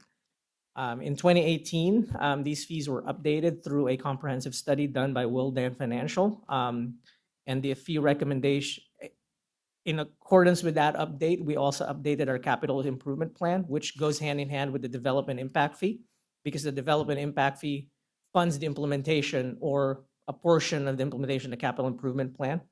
That was last done in August of 2018. Full implementation of the fees, I believe your board phased it in over like 20% each fiscal year, with COVID kind of delaying some of that. But in 22-23 fiscal year, we went into full implementation of those fees. Best practices recommend that the county do the comprehensive update of the comprehensive review of the impact fee as well as the capital improvement plan every 5 to 10 years. We are on year 7. We are recommending engaging Will Dan, who did the last update, to look at it again. I kind of want to note part of that is, the construction cost in 2018 is far different than what construction costs are today. And there are also facilities that are on the 2018 CIP that have been completed. So those need to fall off, and there are new needs potentially that are identified based on the factors that are applicable today. Yeah, with that, staff is available for any questions. Thank you, Joel. Any questions or comments from the board? Do we have any public comment on this item? None online. I'll close public comment and bring it back for action. Move to approve. Second. We have a first and a second. Roll call vote, please. Supervisor McCauley. Yes. Supervisor Wamhoff. Yes. Supervisor Rogers. Yes. Supervisor Poitras. Aye. Chair Gonzalez. Yes, Vote passes 5-0. thank you very much. On to the next item, 8.8. County Administration Department First Quarter Budget Report. Staff presentation on the status of the budget based on the first quarter fiscal year 2025, 2026, actual expenditures and revenues, direction to staff to process necessary journal entries to transfer funds from the LATCF Special Revenue Fund to operating transfers in Sheriff Jail Division. Again, good morning, Madam Chair, members of the board, Joel Begay, County Administrative Office. We just kind of wanted to, as part of the first quarter update, also kind of recap where we ended the 24-25 fiscal year. In this slide, I'm waiting for it to make sure that it's on the screen. Right. On the first line is where our actuals ended up as of June 30th of 2025. If you recall, in the third quarter budget update, I think our projections at that time were trending to between 2 million or 3 million in deficit. We ended the year 1.3 million in deficit, which is a better position, but still in deficit for the general fund. The budget that was adopted a $1.2 million operating deficit. Net county cost requirements of 109.2 million, with discretionary revenue projections of just over 108 million.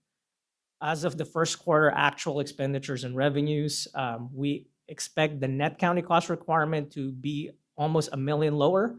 However, we also project that our discretionary revenues to be 700,000 lower. A lot of that, if not most of that, is to lower sales tax projections, both on general sales tax that goes into the general fund, but also in the Prop 172 public safety sales tax that is done statewide. The biggest factor there is that we have, for the Prop 172, it's statewide sales tax collection, but it's allocated to communities based on sales tax volume. During the recession, big areas like LA and San Francisco had a significant drop in sales tax due to lack of tourism, which had the positive effect to communities like us to increase our proportionate share. Now that tourism is leveling back, some of that revenue is leaving, and that's a good chunk of that 700,000 decrease based on projections from our subcontractor HDL, which does monitor and looks at this on the granular level. I kind of want to touch a little bit on the last bullet on this slide is about the local agency and tribal consistency fund. I believe we had a discussion with the board during the budget hearings that funds just 4.1 million is sitting in a special revenue fund. It is a very flexibly used. It is part of the American Rescue Plan Act, but just a separate carve out. At that point, I think your board gave us direction to bring back, as part of the budget update, consideration to utilize those funds and move it to the general fund to help. Essentially, you can't put it into the reserve, but you can fund other services that are normally funded with discretionary revenue, which then would have the effect at the end of this fiscal year to put money back into the fund balance. Our fund balance, we're working with 1,068,317 for the fiscal year, and our projected deficit is just about that amount. So at the end of the fiscal year, we project that fund balance reserve would be zero. That's why staff is recommending to, on top of everything else of cost control, which we'll go over later, is to utilize those LATCF funding to make sure that fund balance reserve does not go down zero or go negative by June 30th of 2026. in this slide, what we kind of wanted to show the board is that although we've made progress on the deficit, right? We have to look forward, right? 5 years, what's going to happen? Costs continue to increase. There's people get step increases. What this represents is a 2.7% growth in expenditures. And we went through the effort to go, look at what salaries and benefits of county departments, grow it 2.5%, which is about the net impact of 3%, 3% step increases minus people leaving and coming in at a lower step, but then getting offset with people getting longevity. So that average is about 2.5, absent doing any salary adjustments to the salaries and benefits. And then the rest of the costs, we applied inflation, which was 2.7 at the time. So that results into this growth pattern for the next 5 years. We also did a projection of discretionary revenue. Again, we weren't overly conservative. We weren't overly optimistic on some of these. It does bake in less rosy sales tax projections. Still growing, but not necessarily at the rate that we experienced during the COVID era. What this shows is just by current service level, which we want to note includes unfunded positions, right? Unfunded positions from across general fund departments will grow to 7.1 by 2029-30, 5 years from now. Given the state of the fund balance reserve, we really can only sustain current service level through the end of 26-27 because we'll be in a deficit position unless discretionary revenue outperforms what we have in projections right now. But we want to note, though, that based on this method of projecting discretionary revenues, we were pretty much within 500,000 of our 24-25 estimate on it. So we don't feel like there's a lot more to gain on the discretionary revenue side. Kind of covered some of this. If LETCF funds are transferred, the one-time fund balance reserve will be boosted to 5.1 million, less whatever our actual deficit is that we end in this current fiscal year 2025-26. What's our proposed action plan? So, to balance the county budget, we will need to make 7.1 million in cumulative service level cuts through 2030. And those need to be sustained going forward. And that is on top of any other cuts that was already implemented in the current fiscal year. We continue to seek opportunities to use grant funding to fund general fund operations, and we continue to look at operational efficiencies across general fund operations. That's an ongoing work that we do that's resulted in positive things such as the school resource deputies being funded with behavioral health grant funds. So we continue to seek those opportunities and take advantage. But staff does want to make a note, though, that considering the size of the projected deficit, we don't feel that we can cut our way to the 7.1 just because 3/4 of that is public safety services, right? And we can't cut our way to the 7.1 without impacting actual service levels of patrol, service levels of fire. We just kind of want to note that. And I think and 4 or 5 years ago, I think the county went down the path of looking at other revenue generation, such as transient occupancy taxes, those that are paid by non-county residents, but those that come here. I think from staff's perspective, some conversation around that can be revisited because we do feel that the magnitude of cuts that we need to make, we don't feel like we can do that without impacting negatively service levels on the services that the community cares more about. Anyway, that concludes our formal presentation, and we're all available for questions. Thank you, Joel. Questions, comments from the board? Supervisor Rogers. Thanks for the reality. I mean, the reality check, and where you come up with that much money is strictly in employee salaries and benefits. I mean, that's where it's going to have to end up. But I mean, TOT That's, I think, is a definite possibility. We need to definitely look. I know that other counties are raising that. There's about 4% to be had, I think. 3.5. 3.5. So this guy already has it nailed down there. I think conversation probably needs to ensue concerning a sales tax initiative too. That's definitely got to be on the table because I would hate to see us cut fire and sheriff at all. Thank you. Supervisor McCauley. Thank you. Yeah, kind of a process question here, Joel. So I think our recommendation is to transfer funds into the sheriff's jail division. Is that correct? Correct. And so the thought process is that will free up dollars that otherwise would have gone into the that jail. transfer. Mhm. So that'll keep our fund balance high. Okay. And to your comment, Supervisor, yes, we've had some good conversations with Tuolumne County as well as Mono County about raising our TOT to like a agreed upon rate. So that way we're not impacting tourism viability in the area. The thought process is, we can stave off any concerns about competition. And then while I may not be here, 2 years down the line from that, I think the hope would be, in my eyes, that the county may revisit some version of Measure L as you suggested. So I think with our public safety analysis that we're got an RFP out for right now, I think that's going to set the stage for all that action. Thank you, Joel, for the presentation. Thank you. Anyone else? Supervisor Poitras. Thank you, Chair.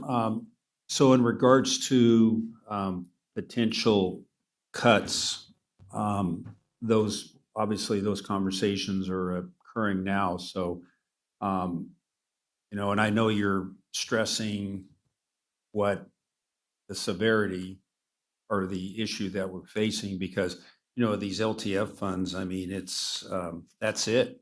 It used to be. Right.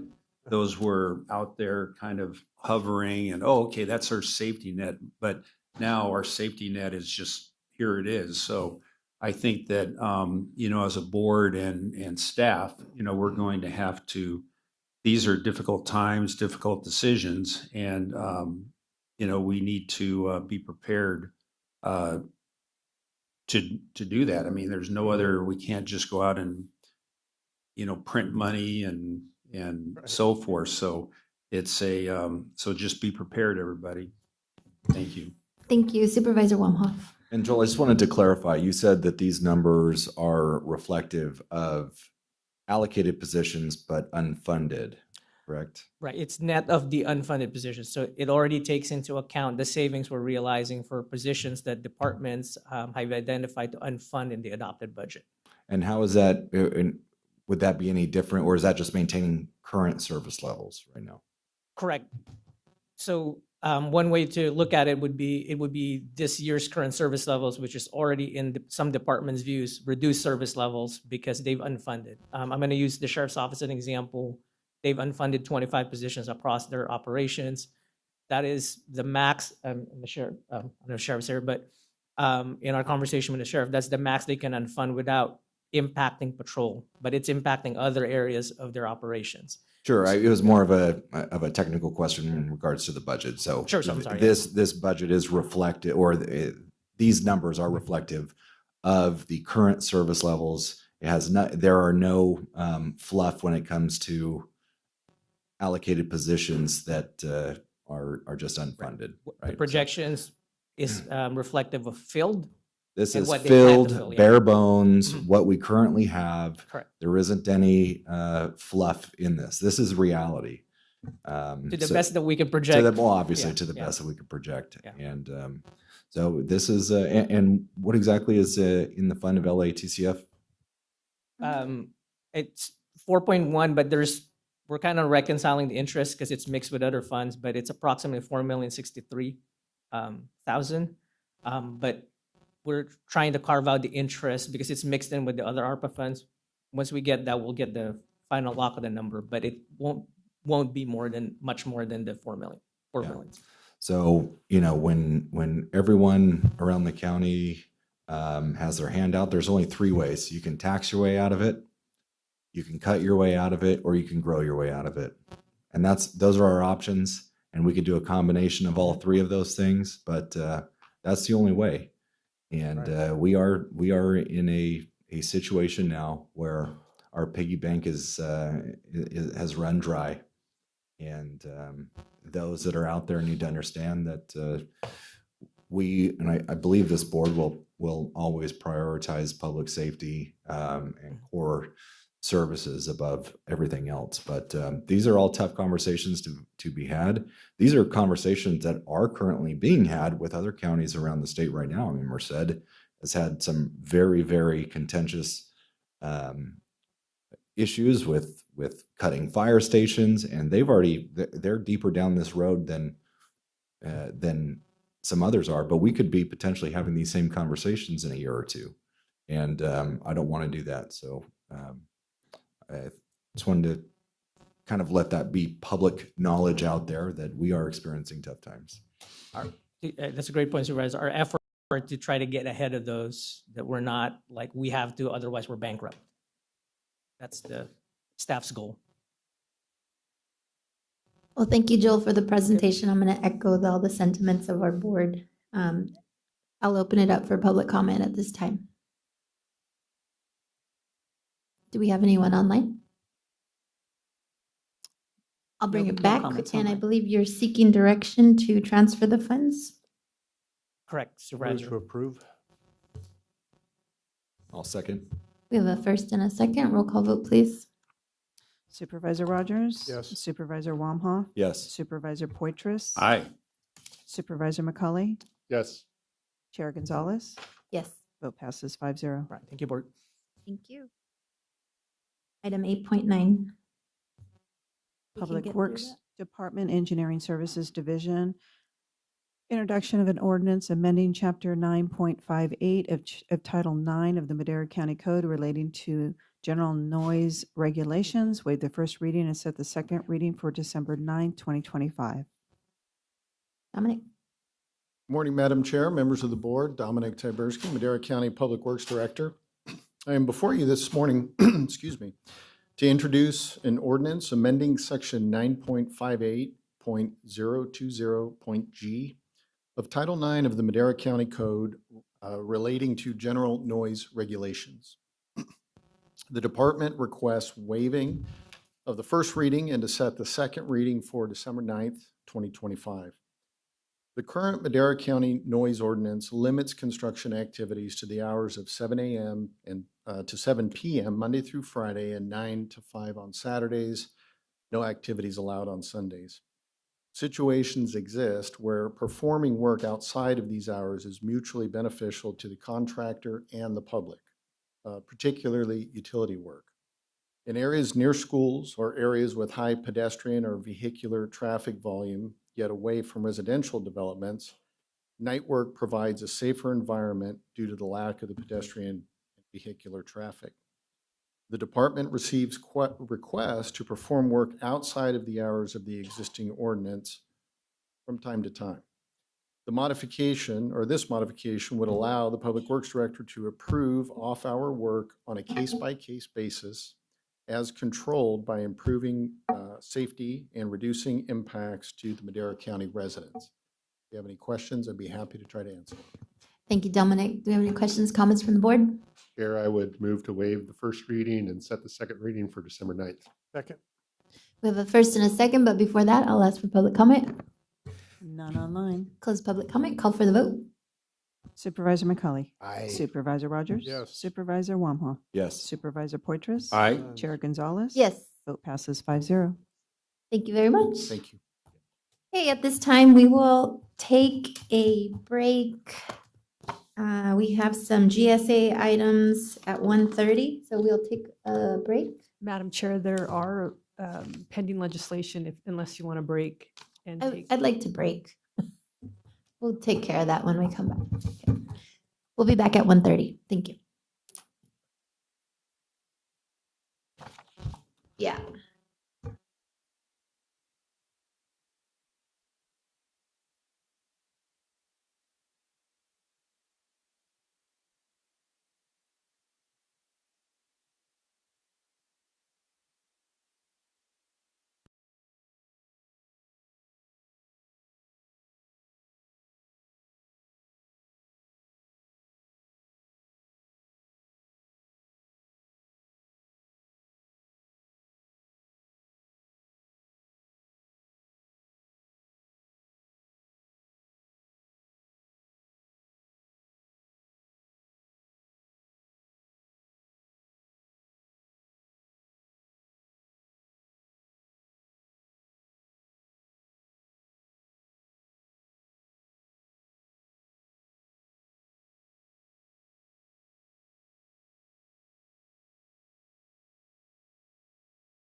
Yeah, no kidding.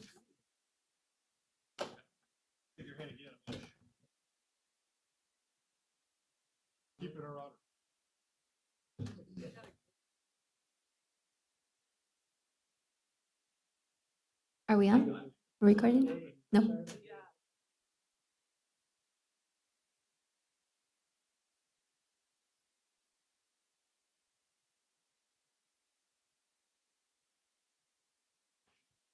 Okay, it's 1:32. We're back. And we'll move into our GSA hearing. But we're going to start with 9.4 at the request of the department.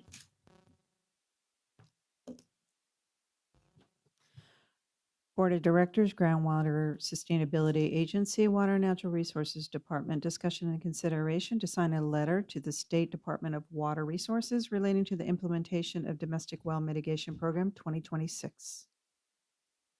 Stephanie? Thank you, Madam Chair. Stephanie Agneson, Director of Water and Natural Resources, ready to share a very short presentation on this letter. And this item is a broad overview of how we see domestic well mitigation going and the letter, and then you're going to go deeper into domestic well mitigation and the items that follow. So the key elements in this letter, it summarizes efforts over the past year for the 7 GSAs in the Madera Subbasin, meeting with a facilitator to discuss how to roll out domestic well mitigation. Topics we've discussed include design process, program award per well, and conditions of approval. These are all elements you'll see in items after this item. It also includes an assurance that domestic well mitigation will have what we're calling full geographic coverage within the Madera Subbasin. We did call the state to make sure that was an appropriate way of meeting the requirement, and they assured us it was. And we also have some appreciation for use of some state grant funds to pay for facilitation. So that is the letter in itself. We're not actually signing the letter, but I wanted you to be aware that this letter serves to finalize the grant agreement element, and it summarizes a bit of a change in how we were going to fund domestic well mitigation by contribution to overdraft to geographic coverage. The number of wells are about the same and the cost is about the same. Happy to take your questions on this item. Thank you, Stephanie. Do we have any questions or comments from the directors? Do we have any public comment on this item? None online. I'll bring it back for action. Move to approve. Second? We have a first and a second. Roll call vote, please. Director McCauley? Yes. Director Rogers? Yes. Director Wamhoff? Yes. Director Poitras? Aye. Director Gonzalez? Yes. Vote passes 5-0. Thank you. Item 9.1. Board of Directors, Groundwater Sustainability Agency, Water and Natural Resources Department, discussion and consideration to adopt a resolution establishing rules and eligibility criteria for implementing the Domestic Well Mitigation Program in the Madera County Groundwater Sustainability Agency. This proposed resolution and policy is consistent with the authority granted under the Sustainability Groundwater Management Act and is exempt from CEQA under guidelines section 15307, 15308, and 15061B3. Good afternoon again. Stephanie Agneson, Director of Water and Natural Resources. In front of you today is an item that has come several times to the GSA committee. It is draft rules for your adoption of domestic well mitigation in the Madera Subbasin. Here is just a timeline because we have been talking about this since 2018. In the adopted GSP, we outlined domestic well mitigation as a program. There's a trade-off. If we continue groundwater decline, we have to provide some support for people whose wells go dry. We have a cost-sharing MOU signed in 2023, and that was cost-sharing based around proportional contribution to overdraft. Then we began facilitation this year. in January, and in August, we had several parties decide that they did not want to fund based on proportional share of overdraft. They wanted to fund geographic area, which left us to fund that way as well. Let's review the draft program rules, and you'll hear a number of entities we've interviewed on this have told us to keep it simple. So these rules are simple. You must be a landowner. You need to be within the Madera subbasin, within the county GSA. You need to have a domestic well. So that's pretty simple. We need to illustrate that the well went dry from declining groundwater levels or from subsidence that collapsed the casing. And this includes an inspection by someone qualified and knowledgeable about wells who can make sure that it's not dry because the pump doesn't work or the screen is clogged, which would not be eligible for funding, or it needs electrical work or plumbing work. Those are not eligible for funding. The funding itself is $35,000. It can be used to connect you to an adjacent water system if it exists and they accept you. Anything over $35,000 is the landowner's responsibility, and you can only do this once. There would be something recorded on the title of the property that says you engaged in the program, and so only once. The process is an application. It can be both online and paper. We'll then have an assessment of the well itself. And if the well qualifies, a well driller will be chosen, and then the GSA will pay the driller directly up to $35,000. The landowner, if it's over that, would need to have a separate contract with the driller. After completion, the mitigation records filed. There's a draft program application in your packet. It's based on the one being used in Chowchilla. It is only 2 pages. It's very simple, asking for basic information about the property and the well itself, as well as any records that are available for the well completion report. We've done a ton of outreach over the last month, so I'll walk you through some of what we have learned. These entities are all entities we are in contact with pretty regularly anyway, but we thought a check-in would be useful. So the first was Chowchilla Water District. They administer the Chowchilla Subbasin Program. We contribute funds to that in the form of a grower group that pays a voluntary contribution and penalties in the Chowchilla Subbasin. So they have a very small program compared to what this is going to end up looking like. They've only looked at 30 applications over 2 years. One of the reasons for that is there are not a ton of domestic wells in Chowchilla. And they're not necessarily surrounded by agriculture. They're more in the city. The primary reason wells could be denied was either an incomplete application or the house was not habitable. And they used direct mail a fair amount with monthly mailings to tell people about the program. We also talked to both nitrate management zones, and this might be a good time to say that in the valley floor portion, if you have water quality issues, you can get your water tested for free. You just need to contact the right nitrate management program, so they will do that. So that's one of the reasons the program we're proposing does not include water quality. That is done by another entity, and we're trying not to duplicate services. So we also talked to Self-Help, which is the current administrator of the program. They had a lot of additional rules that evolved over time because they're using state funds. That includes you can't sell the house for 5 years after you use domestic well mitigation, or you can't sell it for a profit. They have a well education class that's required. They recommended a media buy, like a social media buy, and emphasized not complicating the program. We have reached out to them based on the committee feedback and other suggestions to see if there's a way for them to help fill the gap that there might be after $35,000 between that price and anything that goes over that. So we have not heard back. We also do not have the list we've requested from them of those on interim solutions, which would be funded in this program as well. But I think that's just a matter of them gathering data and information. It's nothing other than that. We were also invited to Madera Ag Water Association meeting to listen to their discussion on this. There weren't any objections voiced to the $35,000 cap. They did want some clarification on whether older dry wells would be eligible. And then they had questions about, well, what if if a well goes dry and it's in the county GSA, but it's caused by the pumping of other people, which is a reverse of how all discussions on this have gone before.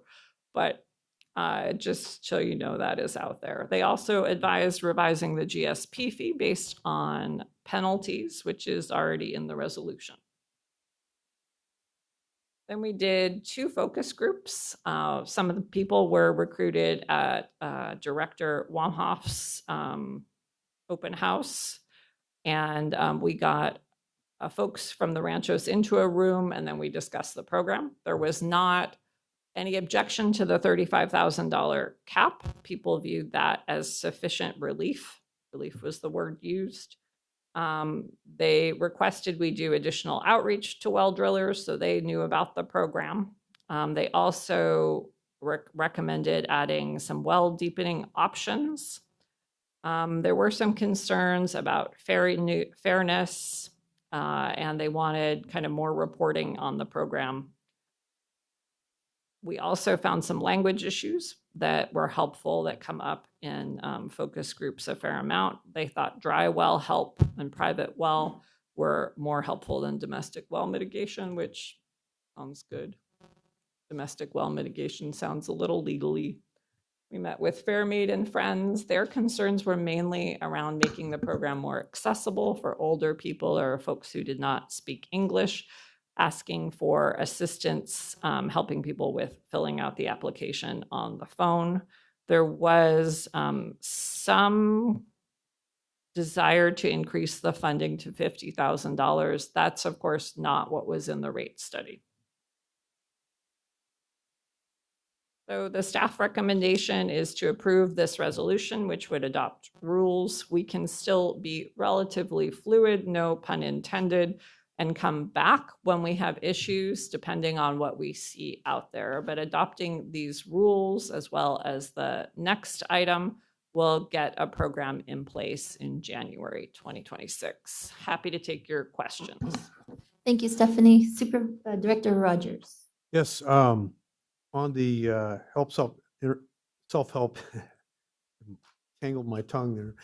Self-help enterprise rules cannot sell your home for profit for the first 5 years and must remain in compliance with SHE rules. What about a rule where instead, if you sell your home for profit within the 5 years, you reimburse the program for the cost of the well?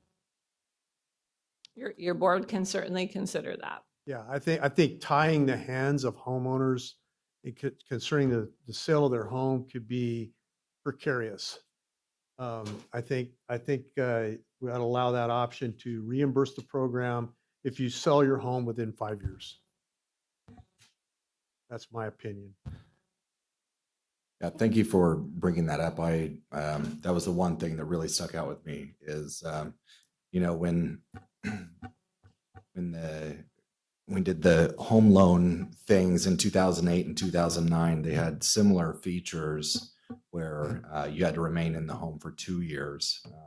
The average person only lives in their home for 7.5 years. So saying you can't sell your house for 5 years is pretty onerous, I believe. But even then, I think 5 years is really too long. Let's look at the intent of what this is. The intent is to not have people have some investment property with a bad well, or they bought it with a bad well, or whatever the case is, and they buy it, get a new well paid for by growers, and they flip it. Like, that's the intent. So I would like to see something like primary residence, or something, maybe not even primary residence, but 5 years I believe is too long. And I would like to see something in terms of like 3 years, or have a sliding scale of what you have to pay back if it's within that time period, basically to fix the intent of what that meaning, what that is, to not have some investor flip it on the dime of the program. That's what we Right. want. Right. So Yeah, I know the IRS has a rule, you have to live in the home 2 of the last 5 years in order to avoid capital gains, so as their primary residence. So maybe that's a good measuring stick. I don't know. I would like 2 some, I would years, like some 2 modification Yeah. of that. I think that's too onerous. The 5 years can't sell for a So that's a profit. self-help rule, and we don't have a rule like that, but we can introduce one. I got you. Yeah. But I do think we need to prevent the investors from coming in, getting a well re-drilled on growers' dimes Right. and flipping it. Can I just make a suggestion? Perhaps in order to be eligible, you need to own the home when the well actually went dry. That might alleviate the issue, and then perhaps we don't have to track going on. I don't. Does that make sense? Am I making sense?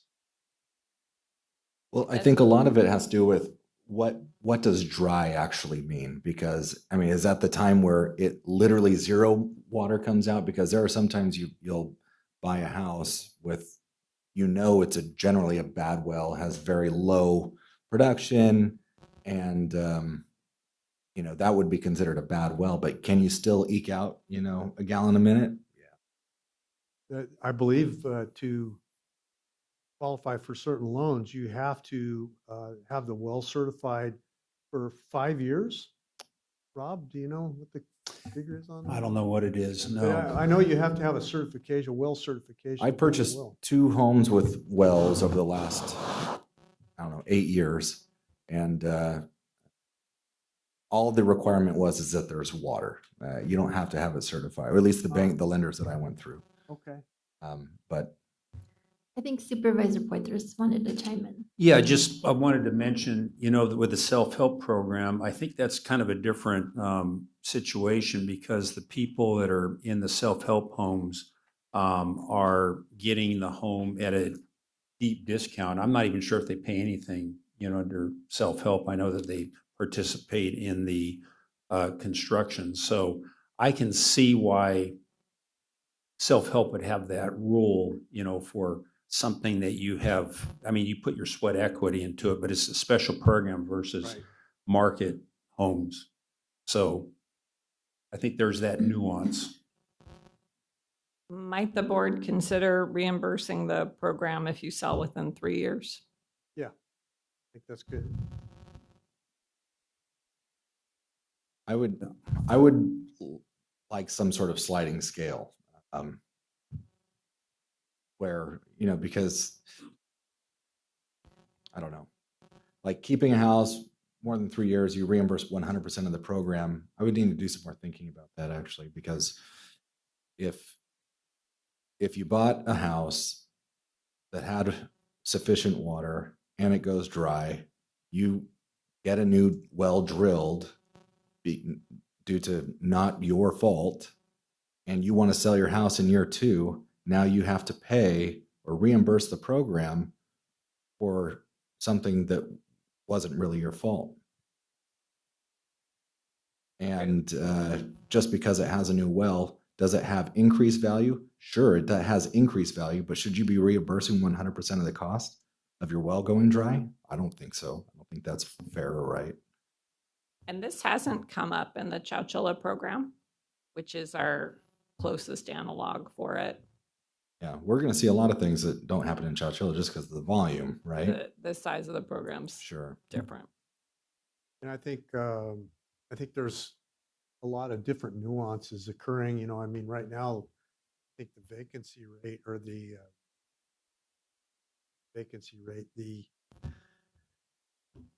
delinquency rate has increased significantly as well. So you're going to see a lot of homes flipped by investors. Or how about if you sell within 3 years, you have to reimburse half the cost, something like that, where it's you're not taking on all of the responsibility for your well going dry. Chair, I would Sorry. second that, or I would encourage that, because, yeah, you're living in the house, say you've been there 15 years, well goes dry. A couple years later, you get this money to bring it back, it's not your fault, and then you sell, then the person buying the home is getting a home that's where it should be. I mean, they're not really getting a bonus, and neither is the seller. They've received these funds, but it's the intent is to bring it back to where it was, bring it back even. So I would say minimize the penalty or the fee to the seller in that case. How do we prohibit the idea of a flipper coming in, be having a home, having the well drilled? How do we prohibit that? That's one of the key questions, I think. That's what we're trying to avoid is an investor coming in, taking advantage of the program instead of somebody's primary residence. We don't want to be responsible for making somebody money on something they bought knowing that the situation was like it was. Yes. And that is one of the reasons the state has that rule in their program. Yeah. But I do think if you have some terms for reimbursing the program, if you sell within 3 years, you're going to eliminate most of that. Okay. I think that's well said. Are we able to add that language, or do we have to bring that back? Might it be possible to adopt the rules and then come back with a modification? If the board wants to take that approach, I think that would be more advisable, given the nature of this item, to bring this back to the board unless there's a timing issue that I'm not recalling.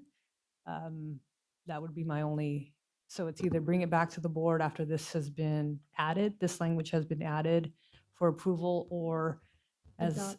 Stephanie said, adopt it, and then she comes back with an amendment at a later date. But I think would typically, I'm still thinking about this. Typically, a flipper is going to want to turn that over within Less than a year. yes, a year. Mhm. So I think you're right about, I think yeah, 2. I think 2 to 3 years is a good figure on that. So reimburse the program if you sell within, we'll have to decide if it's 2 or 3 years, and then we had Maybe, 50% as an Jordan option. suggested a graduated, maybe if you sell within a year, it's 100%. Sell within 2 years, it's 75%. Sell within 3 years, it's 50%. I think it's going to be a smaller number than what by volume, I just want to stop investors. And I think if we can just stop investors from doing Well, I it, don't want to stop them either, but I don't think it's, I think 2 years is sufficient. I think an investor wants to get out within 6 to 9 months generally. I think if we do a 2-year program where, if they sell before that, they need to reimburse X amount. I think 2 years is enough to stave off the investor who's taking advantage of the program. But And 50% or 100%? well, I think I would say 50%, because again, if you lived in a house for 10 years, your well goes dry, you wanted to move, but you really couldn't. You took advantage of this program, you're punishing that person for their well going dry, essentially. And I don't think that's right. I think if we just stop the investors from doing it, I think this sufficiently would do that. Can I just request perhaps staff comes back to us There you with go. a recommendation on how to, I guess, solve that issue? I think we can all get behind that. We don't want some investment company or individual to come in and take advantage of this program. I would also say I don't want to create an overly complicated program that staff has a difficult time managing as well. So I think for me, if staff could come back with a recommendation on how to solve this problem, sure you guys can come up with a good solution, whether that's a 2-year, 3-year, graduated, whatever you guys want to recommend. That would be, I hope.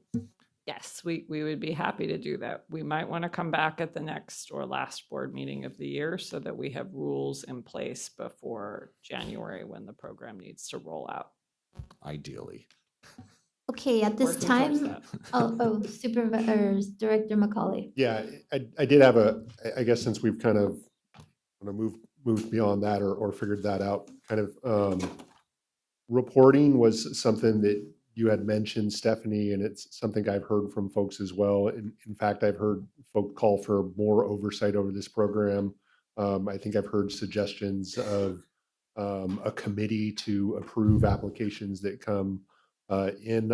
I'm not sure that I am in favor of a committee, but perhaps, some robust reporting that makes that information available to anybody that has concerns over fraud or abuse of the program, so they can very easily see, who is participating and, well, maybe not necessarily who is, but the types of applications that are coming through, so that way they can have some confidence that the program is being run above board. And we envision quarterly reporting on this. One idea that was talked about was a dashboard where on the website for the program, you can see how much money remains. And so how many applications we got, how much was funded, so you can get live data. Did staff envision making information about individual applicants available, as in, like, these are the types of, I guess, applications that we're receiving, and this is where they are? I think generally like a heat map. I think that's kind of some of the information that folks that are paying into the program are interested in seeing. I think you can map without, depending on the size of the dots, you don't have to give away locations. So I think you will generally see where things are. So that's not an issue. And then the last comment is in regards to our interim solutions list through self-help enterprises. I think there is a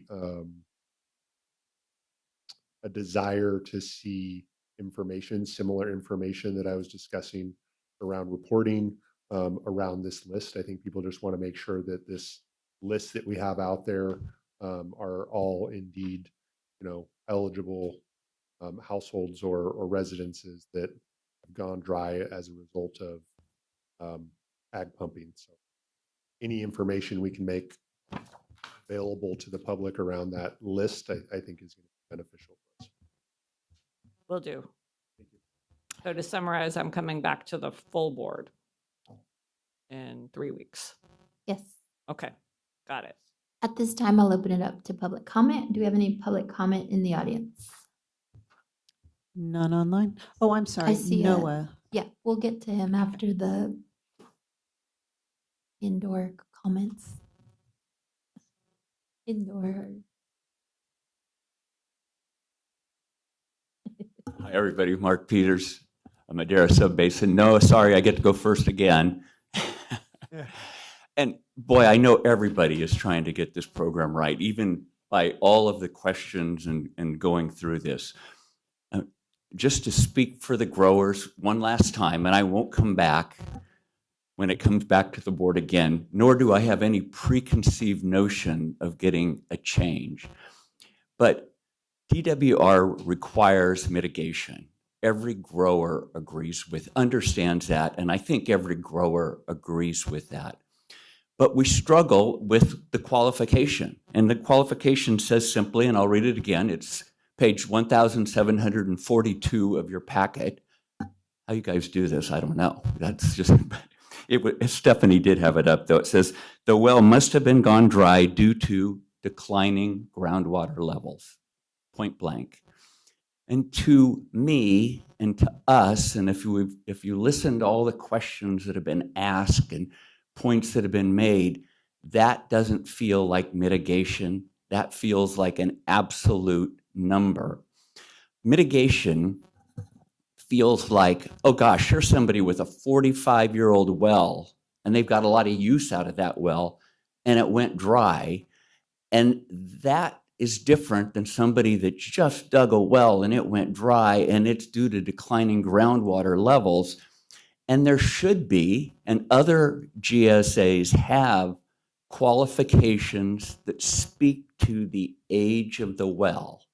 And that's not the only one. Other growers bring up, gosh, what if it's a drought? Or other growers bring out, what if this well is surrounded by domestic wells? But to me, that's the big one. So I just bring it up to say, there's more to mitigation than what you're voting for. And none of that is actually my key point. My key point is, as a grower, we feel like we're always on the end of the stick that is getting treated harshly, difficultly. And I will make a point of coming back and saying that to all of you when I feel that exists. In this case, I do feel like it exists. So thank you for your time. Thank you, Mark. Anyone else? We'll go with Noah.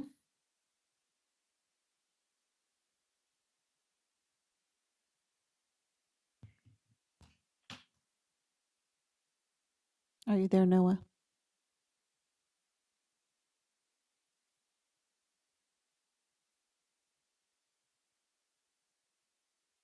Is that your water bottle, Steph? Okay. Carol, would you like to go make your comments?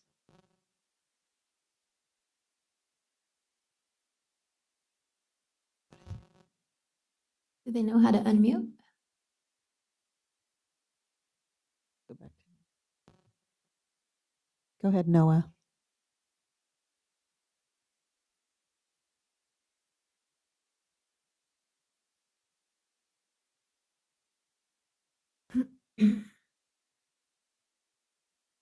Go ahead, Noah. We've got Devin as well.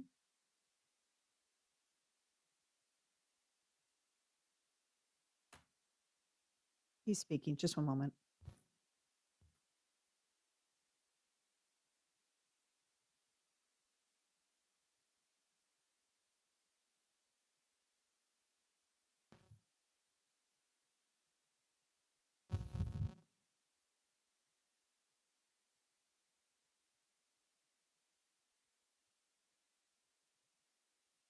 Just a moment, Noah.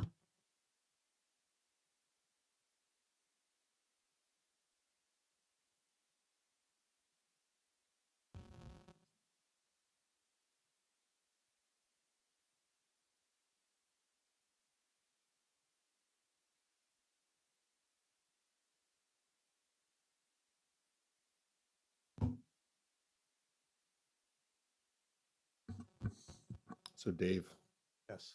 what do you call a sleeping bull? Sleeping what? A sleeping bull. Sleeping bull. Bulldozer. Such a dad joke. Yeah. On that note, Okay, we'll take a 5-minute break.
Is this Noah? Okay, we're going to test. Go ahead and speak, but the board is on a break right now. But go ahead and speak. I hear a bit of an echo, but can folks hear me? Go ahead and Hello? speak.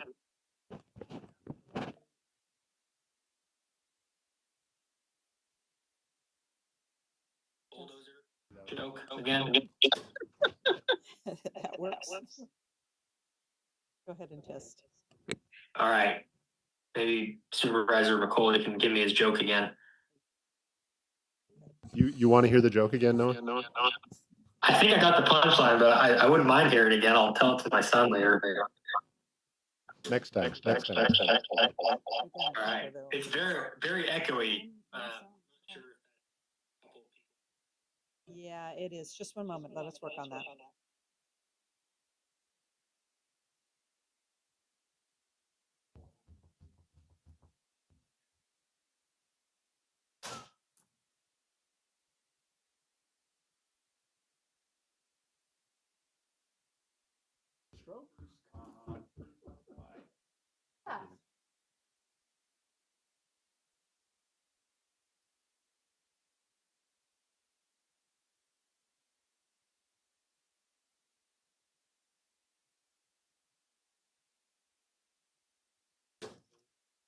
Basically.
Eagles end of harvest barbecue lunch. And then I have Darren McDaniel's fundraiser if I want.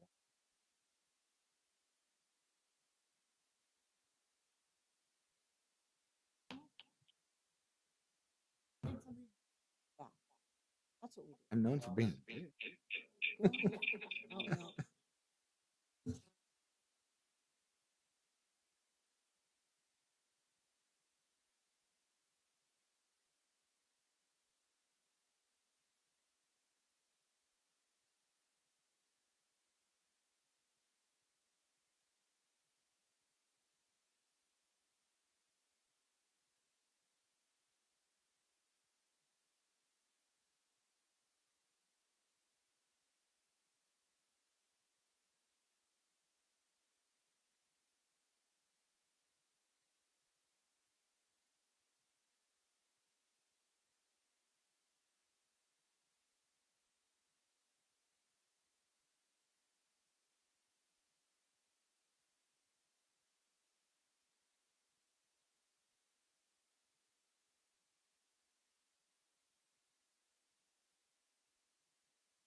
Keep going. All right. I don't have a lot of extemporaneous comments to make, so I could read the dictionary and read you through my inbox that I'm sorting through. Perfect. Okay, All right. I think we have a temporary solution. We'll wait for the chair to call to start the meeting again. Stand by.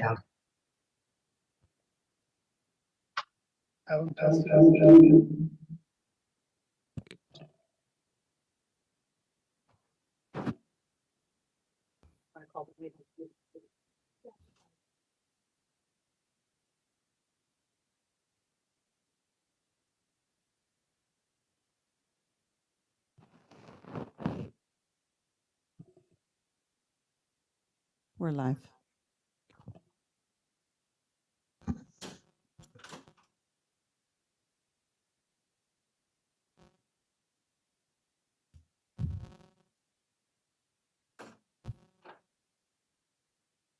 Fine, but. Okay, we're back and we were on public comment. And I believe Noah, you have 3 minutes. Perfect. Well, Noah Lopez, Madera Ag Water Association. I'm glad we have an interim solution figured out for the audio, and that's what I'm going to talk about is interim solutions as they relate to self-help. So MAWA appreciates the need for domestic well mitigation. I totally agree with Mark's comment.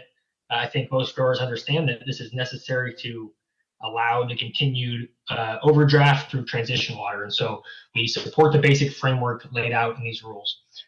We do have a note regarding the eligibility date. You guys just now identified a potential gap in these rules, and we think there's another gap, at least one more gap. And we made this comment at the GSA committee meeting, so I'm going to reiterate it now and hope that it try to approach from a different angle. So MAWA recommended that there be a eligibility date established for when the well went dry, meaning that the program wouldn't fund wells that went dry prior to 2020. And the reasoning behind this is that that would be consistent with the intention of the program, meant to mitigate the effects of continued overpumping because of the transitional water. And 2020 is the year when SGMA implementation began in Madera. And so we think that wells should be limited to being eligible if they went dry after that SGMA implementation period began. So after our comment at the GSA committee meeting, one of the directors asked staff about that eligibility date, and staff noted that the rate study that was used to come up with this number contemplated two sets of data. One was a modeling looking at wells going dry after 2026, and that gave a number, and the other was this list received from self-help enterprises of households that are receiving interim solutions. But we don't think that answer actually addressed our concern. It's very possible that in that list from self-help enterprises, there are wells that went dry prior to 2020, meaning that there are wells that are receiving interim solutions, but the well went dry prior to 2020. And in fact, MAWA did a bunch of research and GIS analysis. We got that same list from self-help with dates. We also looked at the list from DWR, and there were quite a few wells on both of those lists that had gone dry, were reported going dry before 2020. And so we're actually fairly certain that this rule has some applicability here, and there's a reason to put this rule in place. So I'm not sure why or if there's hesitancy to add this rule, but we think it's a gap. You guys have identified other gaps, and we would recommend that as these gaps are being addressed, this be addressed as well. And when staff brings the rules back here in a few weeks, that there be an eligibility date put into the rules, and we recommend that being 2020. Thank you for the opportunity to comment, and hopefully the audio worked. Appreciate working through that. Thank you, Noah. Next, we have Carol. Thank you so much. I just have one comment about the time frame for reimbursement of the program costs by a homeowner. There's this discussion about, should it be 3 years? Should it be 2 years? There has to be a base minimum in which the board is going to require 100%, whether that be 6 months or 3 months or whatever, if your goal is to prevent flippers. So there has to be some place where you say it's 100% versus 75% or 50%. So there has, if you're trying to prevent that kind of language needs to be in there, and I wasn't hearing that, because if you just set at 3 years, if they sell it before 3 years, then they have a 50% reimbursement. Then you're going to get people who are going to flip and take advantage of that and pay back only 50% of it. Thank you. Thank you, Carol. Next is Devin. Thank you, Madam Chair and Supervisors. I just want to reiterate what Noah presented regarding a date specific on this. I know that when we're looking at the website and other items, when you're looking at allocations, other stuff, all those do have date specific times on there. And I think that's a key point to be added to these rules. Thank you. Thank you very much. Does that conclude public comment online? That's it. Okay, I'll bring it back to the board for action. Prior to that, I would like to have some comments and really reiterating what Mark, Noah, and Devin said in addition to, I'm sorry, Carol. Because I think, and Bobby summed it up great. Like, we're trying to debate this and throw out all these ideas right here. Let's just, give it to you. I think there is a place for, is there a 50-year-old well that went dry? I think there's a place for that, and I think having date specific, I think that's important as well. A well that went dry. And I think those applications that were denied in Chowchilla, some of them where there was no electricity and there was a mobile home on site, maybe that's one of those wells that went dry 15 years ago or 10 years ago, whatever that may be. But I also don't want to overcomplicate the system where we have to have, a PhD or you go to Harvard to have to decipher all of these things, right? We want to just be able to have a math teacher be able to decipher these types of things. So I think having these reasonable type of things in place are important. I think they're reasonable. Should we be reimbursing 100% of a well that's 50 years old? Maybe not, but something to consider. And having a date specific, I think 2020 is fair. So those are just my 2 cents. Thank you, Director Rogers. Yes, I agree. A well has a useful life. It's like a car. You get a car that's 20, 25, 30 years old, you're going to have problems with, you're going to have problems with it. You're going to have to replace the tires along the way, maybe have the engine rebuilt, maybe replace the engine. So things like that happen with any, the second law of thermodynamics applies, entropy occurs to everything. So there is nothing that's exempt from time and wear. And a well is certainly among those. I think we need to determine a useful life length for a well. And if it falls within the parameters of pretty much used up, I don't believe that the mitigation program should be applied to that well. There are other recipients that are far more,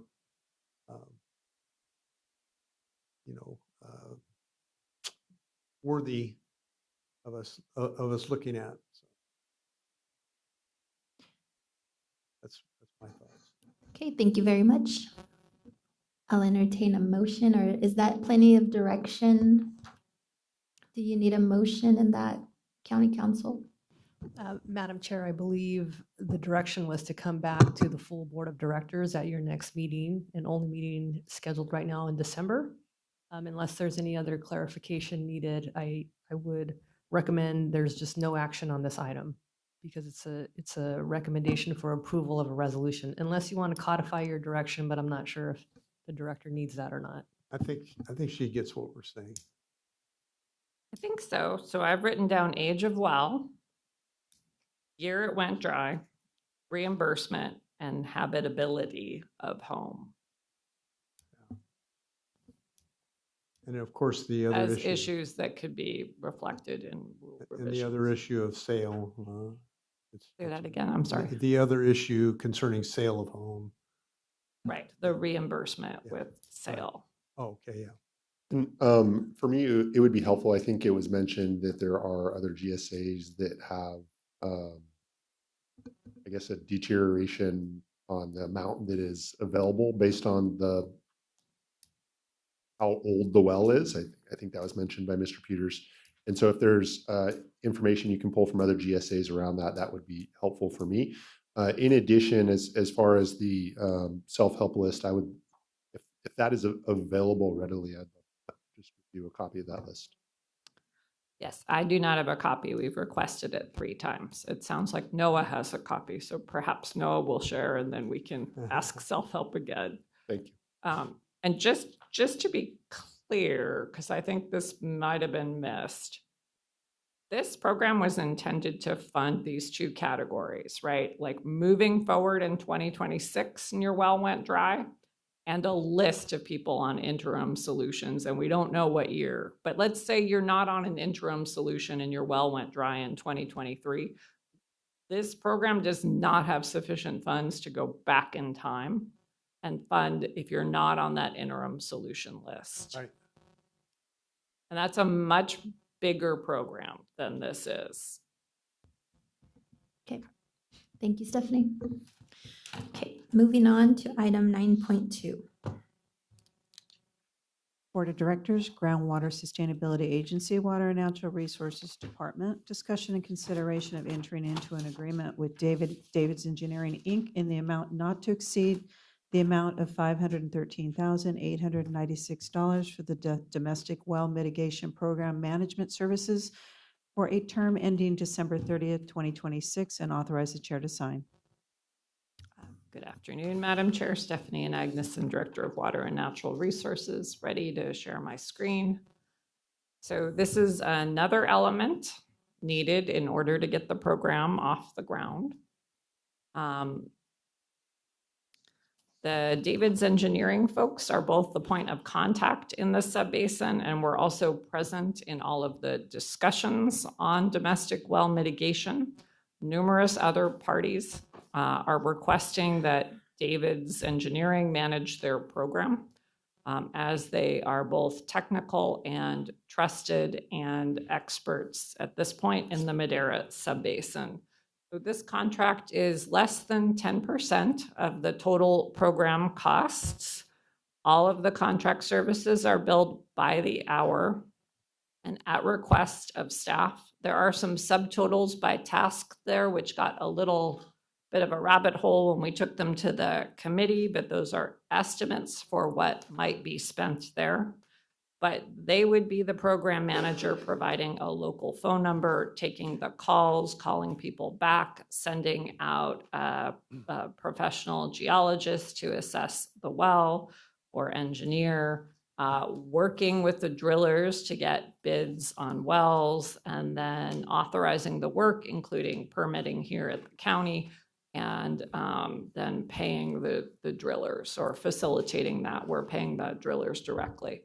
So it's a contract for about $500,000, but when we did analysis on David's Engineering contracts, we found even the grant-funded ones, they are typically at about 75% of the total. Supervisor Rogers, I know we're familiar with that in the Chowchilla subbasin with the Chowchilla GSP advisory group. They are always under budget and work very hard so that we're getting what we pay for and often much more. So this is the contract for the program manager who could take the program and run with it. Even with the last item coming back in December, this item is still extremely time sensitive and relevant. So happy to take your questions on this contract.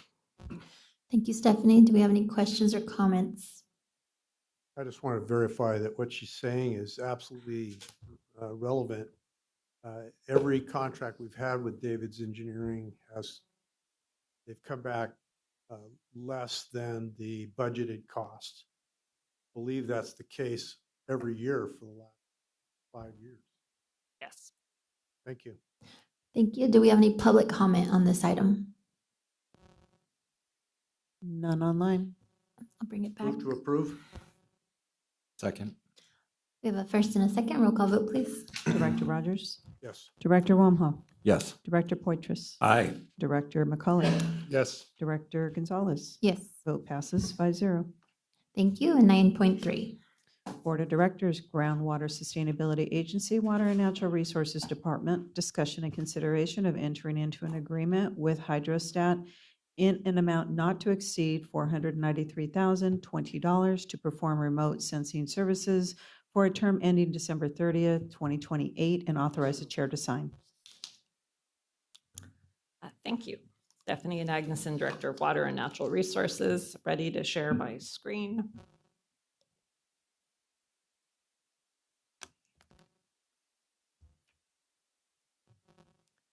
So this item has some helpful background in a timeline as well in a few slides, but we have been asked by growers at a number of committee meetings to look for opportunities to save costs and to be especially good financial stewards for their funds. So that has kind of led to us having a pretty public discussion about measurement methods. Currently, we are the only GSA that's on allocations that has multiple satellite measurements. And each measurement method has what are basically hard costs, the cost of the product, like Hydrosat, formerly called EraWatch, or LandIQ. And then there is the processing cost as well, which generates monthly written reports that are mailed to all growers, and those are considerable. So a measurement method, just for a ballpark number, between the hard costs of the product and the processing and some staff time is like about $300,000. So not a small number. And that number itself is 10% of the GSA admin fee. We were able to keep that fee level this year, not increasing it, and hope to be able to bring savings in the future. But that's the financial background. So we went through an elaborate process. I'll show you a timeline in a minute that was 6 months of bringing an RFP to the committee, getting feedback on it, showing the RFP to the board, then issuing it, reviewing proposals, and eventually issuing a short questionnaire that's 3 questions. So the first question here is really, what is your preferred satellite measurement method? And we provided links to the presentations that the vendors did and questions and answers as well. And so these are our results showing Hydrosat at a majority, not a giant majority, but more than 50%. And this represents about 35,000 acres and about 225 APNs. The second question on the questionnaire was really trying to dig into whether or not multiple satellite methods were supported. You can see here, the second question, we have a majority saying no. They are more comfortable with the approach used in other GSAs for one measurement. The third question we'll need to discuss next year because we're still analyzing some results, but we were asked to ask about an accounting platform. This is like an online bank account where you can see credits and debits, and it can potentially set some stage for a water market because it could track those transfers.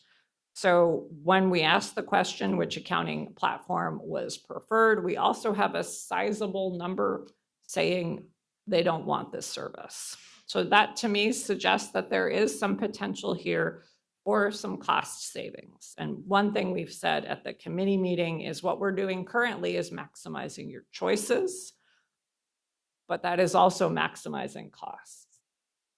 So here's that timeline I alluded to. So you understand this has been a 6-month effort. In May, we issued this RFP. We had public presentations at the GSA committee in July, and then we were mailing a questionnaire out. In September, we have a staff recommendation to move ahead with what was the highest rated measurement method, and we provided an update in October. And in November, the draft contract went to the GSA committee. There was a recommendation for this item to move ahead to the full board for consideration. I'm going to show some additional costs that we didn't have a chance to show at the GSA committee meeting. One thing we did was look at all of the costs for measurement methods, including an appeals process and staff costs. This is a simplified version, but in general, we are getting better at this. Things are going more smoothly. We have less questions. We have more processes in place. But the costs for meters are, for example, equal to other measurement methods. Nothing is free. Even though the growers are taking their measurements, there's a considerable amount of follow-up and processing, as well as recording of the data. So you can see here that contract in front of you today is what's highlighted in yellow. It's the 3-year Hydrosat contract, and it's coming in just under $500,000. There is a 1-year contract option as well. 1 year of consultant support on this, we think, is about $70,000, and assuming we get better at the same rate we have in the past, 3 years of consultant support are $180,000. So these are not small ticket items. These are significant costs. So if we moved ahead, as we are in 2025 with these 2 satellite measurement methods, what we would need to pay for 3-year contracts would be the sum of $493 and $611. So you're at this number that is over $1 million for measurement methods, and that's just hard costs. So there were some questions at the committee meeting. What would happen if we did transition to 1 satellite measurement method? That's essentially taking everybody and swapping the source of the data. So rather than having LandIQ as the source, they would have Hydrosat. There wouldn't be any interruption in service. They would still get the monthly written reports. And in fact, they would potentially get them earlier than they get them currently. And they'd also have real-time data. We have heard in some cases that the maps and online platforms can be a little addictive.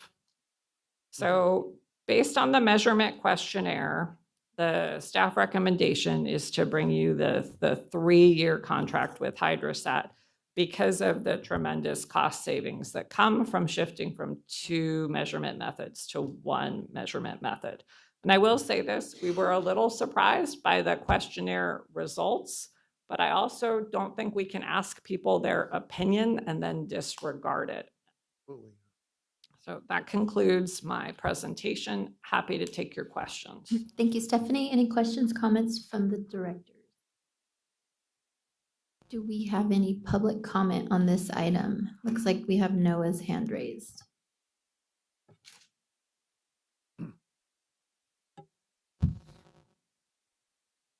And while we get Noah lined up, I'll note that we did receive 1 letter as well, which you have, and there's extra copies up there.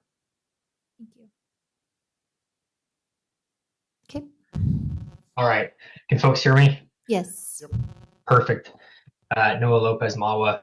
At the last GSA committee meeting, I had a little more time. I think the comment period there was 5 minutes, so I went into depth on kind of the background of why Mawa originally advocated for bringing in an additional option to Eurowatch that ended up being LandIQ, and why we thought we should retain it.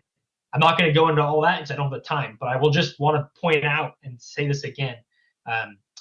This decision, the last slide Stephanie presented there, seems to be predicated on that survey. That survey was 35,000 acres out of 87,000, so that's 40% roughly. And so of that 40%, 52% of the respondents supported you continuing or only continuing with Hydrosat. I don't think that is a clear imperative from your constituencies and from the growers that you guys should get rid of LandIQ. That being said, what we asked for time and time again at GSA committees and finally received on October 7th at that GSA committee meeting was an actual distribution of who's using LandIQ and who's using Hydrosat. And what we saw was that in 2025, by acreage, there were more acres using LandIQ than Hydrosat. There was 37% of the acreage using LandIQ and 36% using Hydrosat. So that means that, and this is the key point I want to communicate, if you guys get rid of one of those options, over half of the growers are going to be forced to switch to a new ET provider. And so, Stephanie said things are getting better. People have gotten more comfortable, and I agree. We hear that from our members. A lot of the consternation that there was with satellite measurement has subsided because people have gotten comfortable. They've gotten comfortable with EuroWatch, or they've gotten comfortable with Land IQ, or if they can never get comfortable, they use the flow meter option. Getting rid of one of the options is going to make half of your growers by acreage not comfortable again, because they're going to be forced to switch. And so that's really why we heard from our membership that they don't want to see this change. I'll also note that the cost savings, Stephanie noted that the GSA fee didn't go up, didn't have a COLA adjustment, and or an escalator. That's great. But unless there's some substantial cost savings, like money going back to the growers, the GSA fee being reduced, our members and MAWA does not think it's worth forcing half of the acreage in your constituency to switch to something that they didn't choose. Hopefully we've made that point clear. Understand that the feeling that you had this survey and you need to abide by the results of the survey, but again, that survey represented 40% of the acreage, not even a majority of the acreage, and of that, it was 52%, not a very strong majority that wanted only EuroWatch. And I'll note the second survey question, which asked if people wanted to support more than one measurement option. Just a little bit of maybe data or survey science here. The problem with that question is that everybody, of course, wants to support only one option, but they want only their option. So people that answer that may have been saying they only wanted Land IQ. And so I think that survey question needs to be taken with some consideration. So again, we would request that both options be continued at this time. Thank you. Thank you, Noah. Do we have anyone else with public comment? Go ahead, Devin. Yes, Devin Avilas again, Ag-Rural Cooperative. Just a comment too on the survey. I just want to make a note, hopefully for future. I think the survey went out during the peak growing season. I want to say it was July, August. I think that may have impacted the response as well. So I think for a request I would like to make of the board is, in the future, if we have some of these annual contracts or multi-year contracts coming up for review or renewal, that maybe we do that earlier in the year, maybe a May, June timeline might be better. And just another comment to follow up on what Noah was saying regarding the Land IQ growers. I just want staff to be prepared. From what I'm hearing is, if Land IQ is not an option, I think many growers may then not even use hydrostat. They will switch to flow meters. Just wanted to relate what I am hearing from growers. Thank you. Thank you, Devin. Anyone else? Nobody else online, but I do want to make a comment that the clerk of the board's office received a letter from Land IQ yesterday before the cutoff, and then we were able to provide it to the board, the public, and it will be added to the record. Yes, thank you very much. Okay, I'll bring it back to the directors. I have a question. Yes. What Director happens Rogers. if we keep both, and what are the impact on the fees and what have you? So we have budgeted for both. We've also received that request for a groundwater accounting platform. So essentially, if you paid for both measurement methods, we would not have funds to pursue the groundwater accounting platform. It's sort of either or. So, okay. So I didn't hear much about that from the commenters on the accounting platform. I've heard them talk about it before and a desire to have it.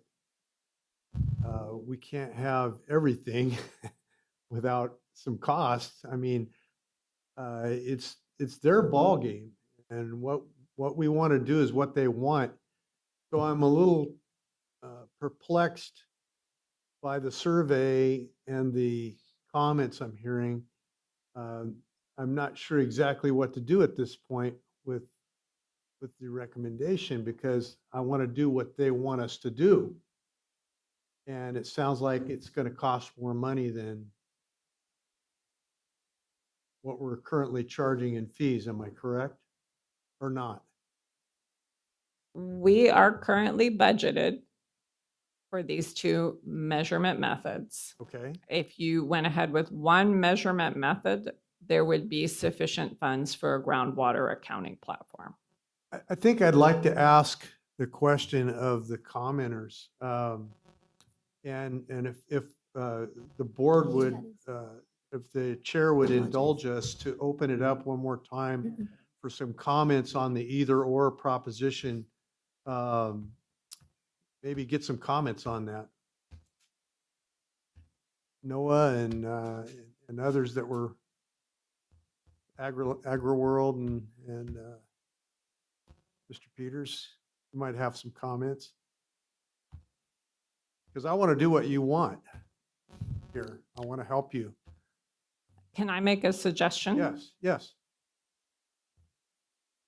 To manage workload, you can move the one contract where the majority of people supported it ahead and come back and revisit the land IQ issue. So essentially choosing one measurement method today and then adding one later when there's additional input from folks in the room. And I know there's not as many in the room as we would like. And that wouldn't hinder their processes if they kept land IQ at the present time till the first of the year. And we do need to get a contract in place for January 1, but we could get a contract for a second measurement method should your board desire that after January 1.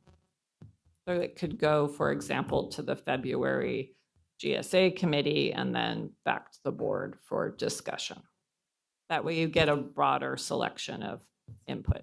but my question would be, aren't they going to be forced to switch in the meantime? We work on the GIS layer in January and we do all of our updates then. It is not a huge lift to split it at that point for a second contract. I'm going to go back to public comment because I failed to recognize Joel Kimmelshoot. Oh, good. Yeah, can you hear me okay? Yes, go ahead. Well, thank you, Board of Supervisors, for hearing my public comment. You have a letter in front of you that Land IQ drafted to you. And one of the things I think is important to keep in mind in your selection process or how you decide to move forward with this is accuracy. And we were listening to the GSA committee meeting on Wednesday of last week and heard concerns that were unable to be answered at that point in time. So we're in that letter that's in front of you requesting a delay on your decision until your December 9th board meeting.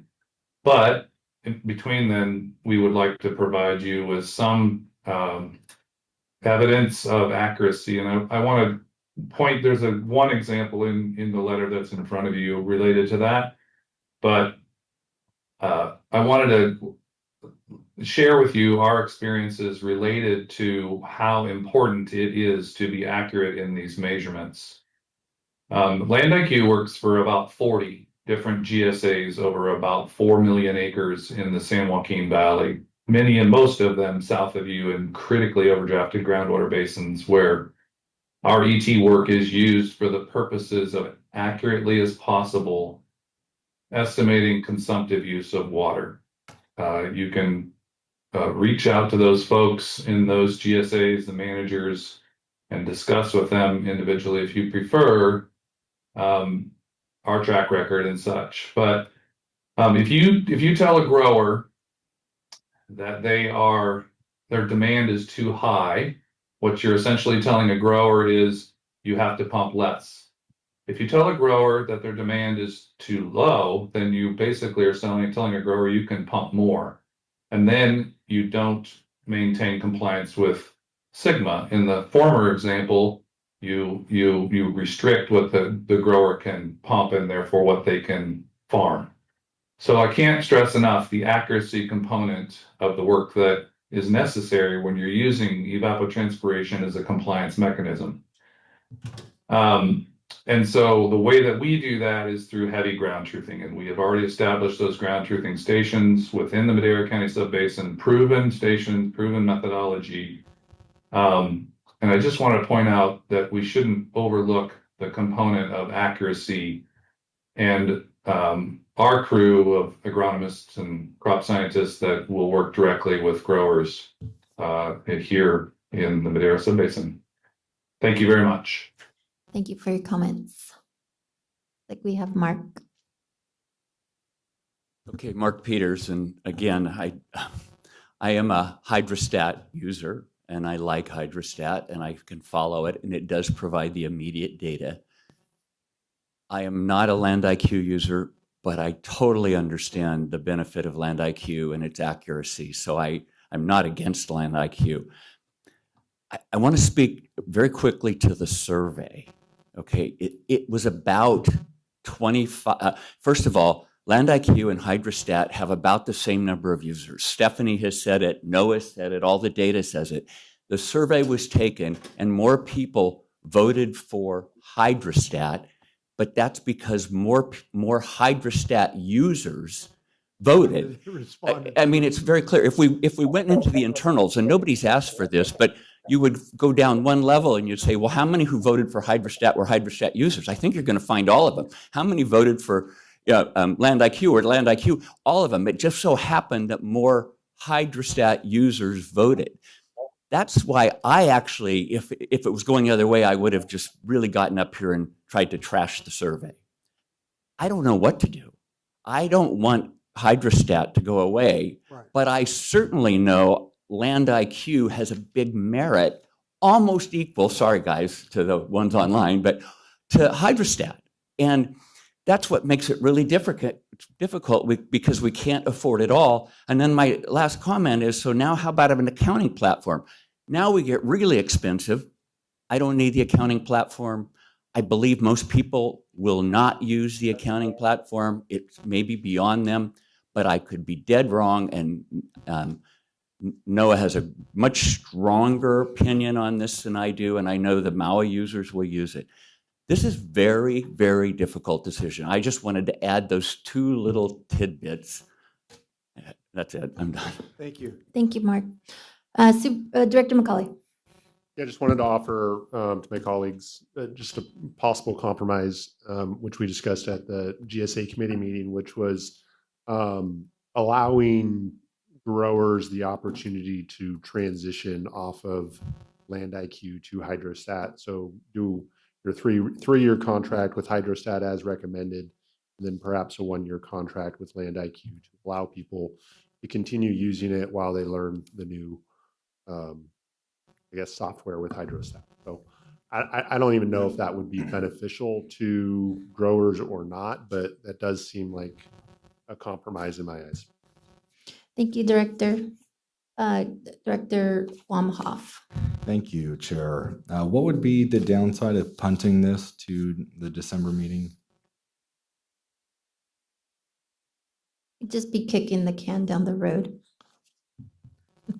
I think it could be discussed in December.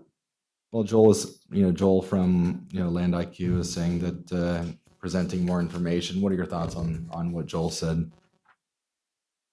Happy to listen. We have been in this process with the GSA committee since May, so it's a long time coming to this point. Waiting another month, I don't think matters, other than the file piece that we need to get set up.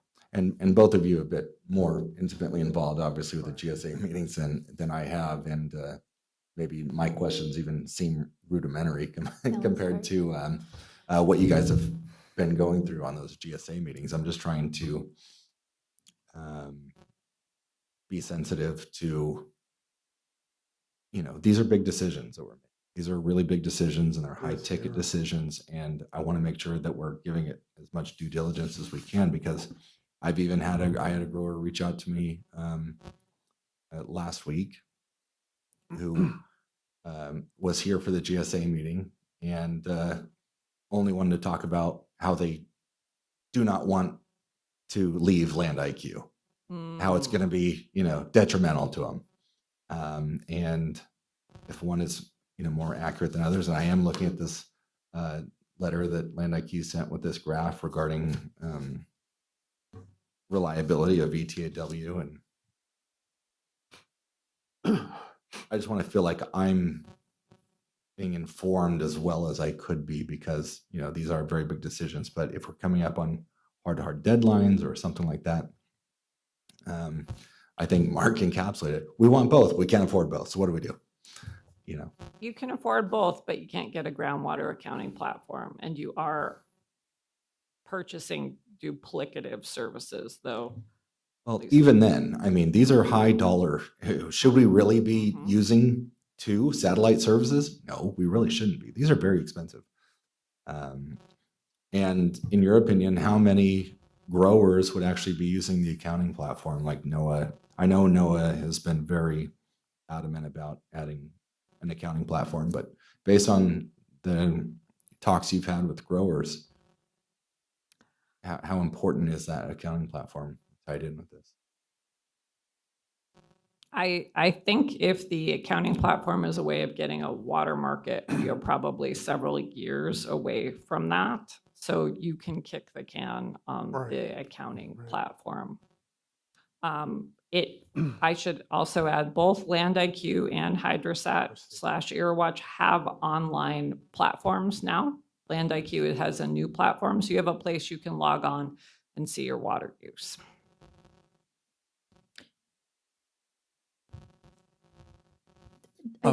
Thank you, Chair. Just have a question. This is actually going backwards a little bit on page 3 of the presentation. It mentions grower questionnaire, question 1. It says, what is your preferred satellite measurement method? It says meters, 21%. Meters weren't listed in options. Did people write that in? That's right. Okay. People were very concerned that we were taking away the meters. We have not proposed that. Nope. We all like meters, but yes, they were writing it in. Okay, good. And then looking at Hydrosat. Now, Hydrosat, or the EarWatch, that was the first platform we had. And we had that for what, a year or 2, maybe 3 before we added Land IQ. That's right. And so I look at this as perhaps we've got a number of people who were in EarWatch and they didn't even bother looking at Land IQ because they're comfortable with EarWatch and so forth. So it's so when you look at this, at the grower questionnaire, it's a little bit skewed, I think, in terms of, number one, you're getting 21% of the people saying they want meters. And so, so it's kind of like one was introduced later on down the road and probably has fewer users just because, again, it's resistance to change or people get comfortable with what they have. We also chose to default people who didn't respond to the measurement questionnaire over to Land IQ. So some of those folks may have intentionally kind of just not turned it in because they knew they would default over there, but there's a fair amount of growers that are not as engaged as they should be in the Sigma process, and they're on Land IQ and they're getting a monthly paper report because we want them to know that it is a thing. Yep, I get them. I'll just chime in a little bit. I feel that we had a survey and the results came in. And so if we deviate from that, then there's no telling what folks will say that, well, we can do a survey, but the directors are not going to follow it. So I was trying to think of a good analogy. And it's kind of like an election, right? So you can choose to vote or not vote, but whoever votes, that's the outcome, whether you like the candidate or not. And so in this case, it was the Hydrosat. So I would like to just move forward because if there is an ability to save money, this is what we've been asked to do, and it is a difficult decision, and some folks are not gonna like the change, but we've gotta be very prudent. We just have, budgets all over the place are tight. So I'd like to move forward and go with the staff recommendation. Director Rogers. Yeah, I'm going to use a little bit of logic here on this and to make my decision. And we have done without the accounting platform to this point. The accounting platform is really a luxury at this point that we cannot afford, apparently. And so, I think eventually it'll come when there's some more definitive answers on the measurement system that we want to use.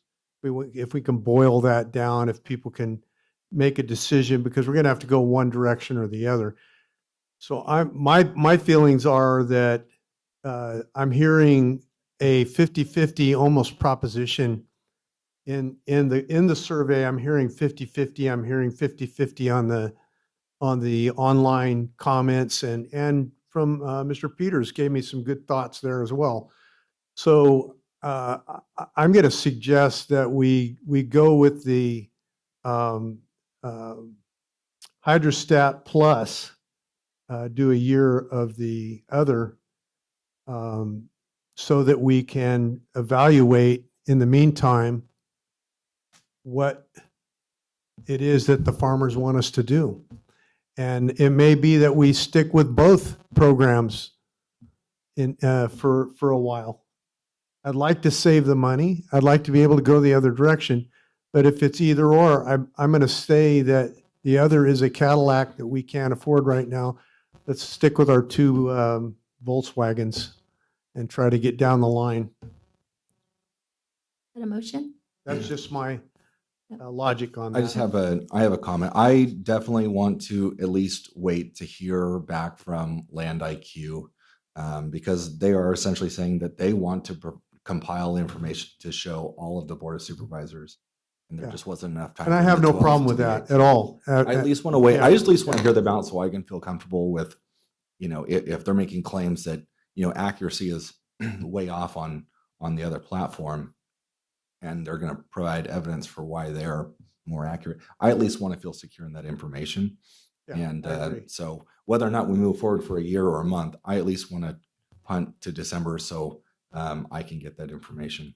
I wanted to verbalize that so that the farmers who are hearing me say that will at least respond if they disagree with it. Tell me what you're thinking. Tell me what you want, so that we can go in the right direction and that you want us to go. But I think we ought to wait till the December 9th meeting to make this decision.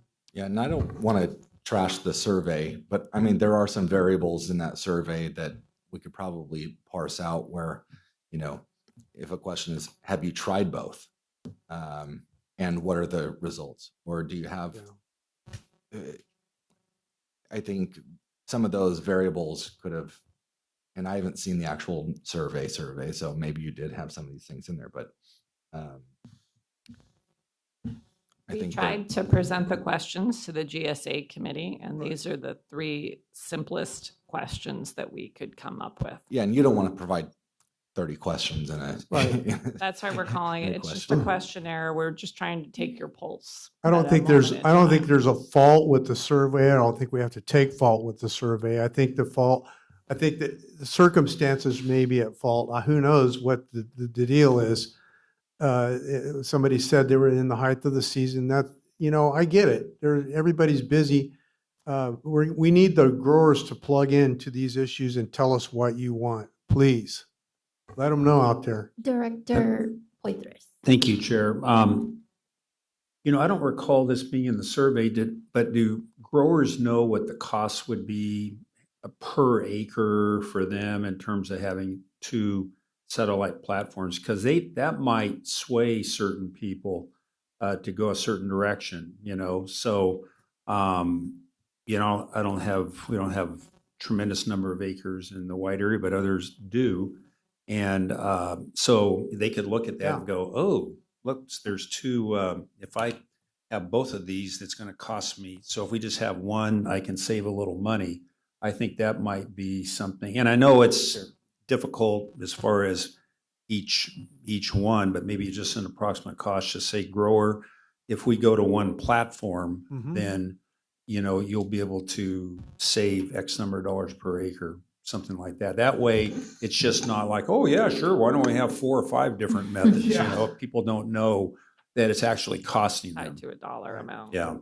Director McCauley. And I appreciate that thought process, Supervisor. I think the one thing that I'm concerned about with it though would be is that the cost to the farmer doesn't change whether we do this program or not. Whether we have 2, 3, 4, the cost to the farmer is the same. It's budgeted. And so, I mean, if we could demonstrate that, you know, we're going to move these funds that would be used to an accounting platform or to lower, you know, the domestic well program, you know, cost, then I think that would be something the farmers are interested in. But I mean, if it's just, hey, we're going to, you know, bank, you know, $600,000 over the next 3 years, without knowing what that looks like and what we're going to do with that $600,000, I think it's kind of difficult to say, because again, we're not lowering, you know, any costs by not entering into the program. So what is your pleasure? Anyone want to make a motion? Well, just let me respond to that. I think as a grower, I would like to know, Director, as far as what that is and what could go to something else. Right. You know, I think yeah. coming back on the Because ninth. I'm one of those guys that pays the bill, and I would like to know that. So I'm looking at it from one of these guys' perspective. Yeah. So do you want to bring the item back? I move that we continue this till the 9th and come back with some figures on the options that have been presented. Is that sufficient time, or would you like to come back in January, Stephanie? We'll do it for the 9th. Thank you. Okay.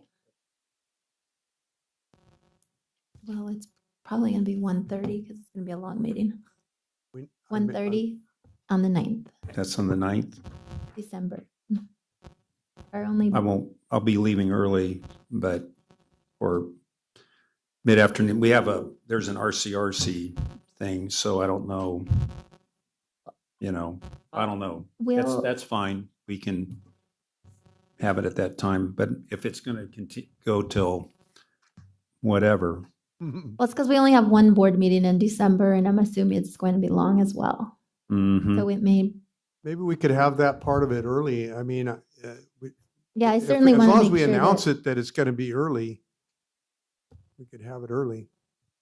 I'd like to have you here personally. either that or we'll bring it back in January. Right, Madam Chair, members of the board, it's a timed item, but not because there's a legal notice that has been put in any newspaper of general circulation. So it certainly is just about having consistent time for the interested citizens to listen into. So if it's going to be moved, like you said, the more notice, probably the more appreciation from the growers. And I would just jump in real quick. I think Director Magnuson and I had talked about moving GSA items to 11 o'clock in 2026. So I would just suggest, so we can get full board participation, that maybe we take the GSA items at 11 o'clock on the night. That work for you, Rob? Yeah. Okay, let's do it. Let's do that. 11 a.m. on the 9th. Yeah. Perfect. Perfect. Thank you. Okay. I don't have a second. That's just direction. I don't think we need a vote for that. Okay. Yeah. Thank you. Okay, thank you very much. Moving on to pending legislation, item 10.1. Board of Supervisors. We have a first. Does it have to be read into the record, Regina? This item does not legally need to be read into the record. We have a first Oh, second? and a second.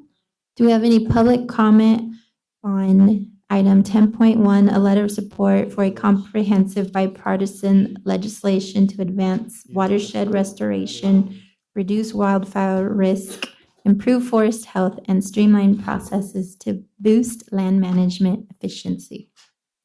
None online. Call for the vote, please. Supervisor McCauley. Yes. Supervisor Poitras. Aye. Supervisor Wamhaugh. Yes. Supervisor Rogers. Yes. Chair Gonzalez. Yes. Vote passes 5-0. Item 10.2 is a letter of support from the Southern Sierra Nevada counties of Fresno, Madera, Tulare, Mariposa, and Kern regarding the commitment to strengthening collaboration between the U.S. Forest Service and local governments to improve forest health, community resilience, and the economic vitality of our region. Move to approve. Second. We have a first and a second. Do we have any public comment on this item? Not seeing none here, none online. None online. Call for the vote. Supervisor McCauley. Yes. Supervisor Rogers. Yes. Supervisor Wamhaugh. Yes. Supervisor Poitras. Aye. Chair Gonzalez. Yes. Vote passes 5-0. And 10.3 is consideration to ratify a joint letter from the San Joaquin Valley Regional Association of Counties regarding detrimental and widespread issue of rat infestation and the urgent need for immediate mitigation measures. Move to approve. Second. We have a first and a second. Do we have any public comment on this item? None online. Seeing none, I'll call for the vote. Supervisor McCauley. Yes. Supervisor Rogers. Yes. Supervisor Wamhaugh. Yes. Supervisor Poitras. Aye. Chair Gonzalez. Yes. Vote passes 5-0. Thank you very much. In the interest of time, I'm going to skip over supervisor and staff reports unless someone has something very compelling to report. Nothing to report. Okay, thank you very much. At this time, we'll go back into closed session. Tired.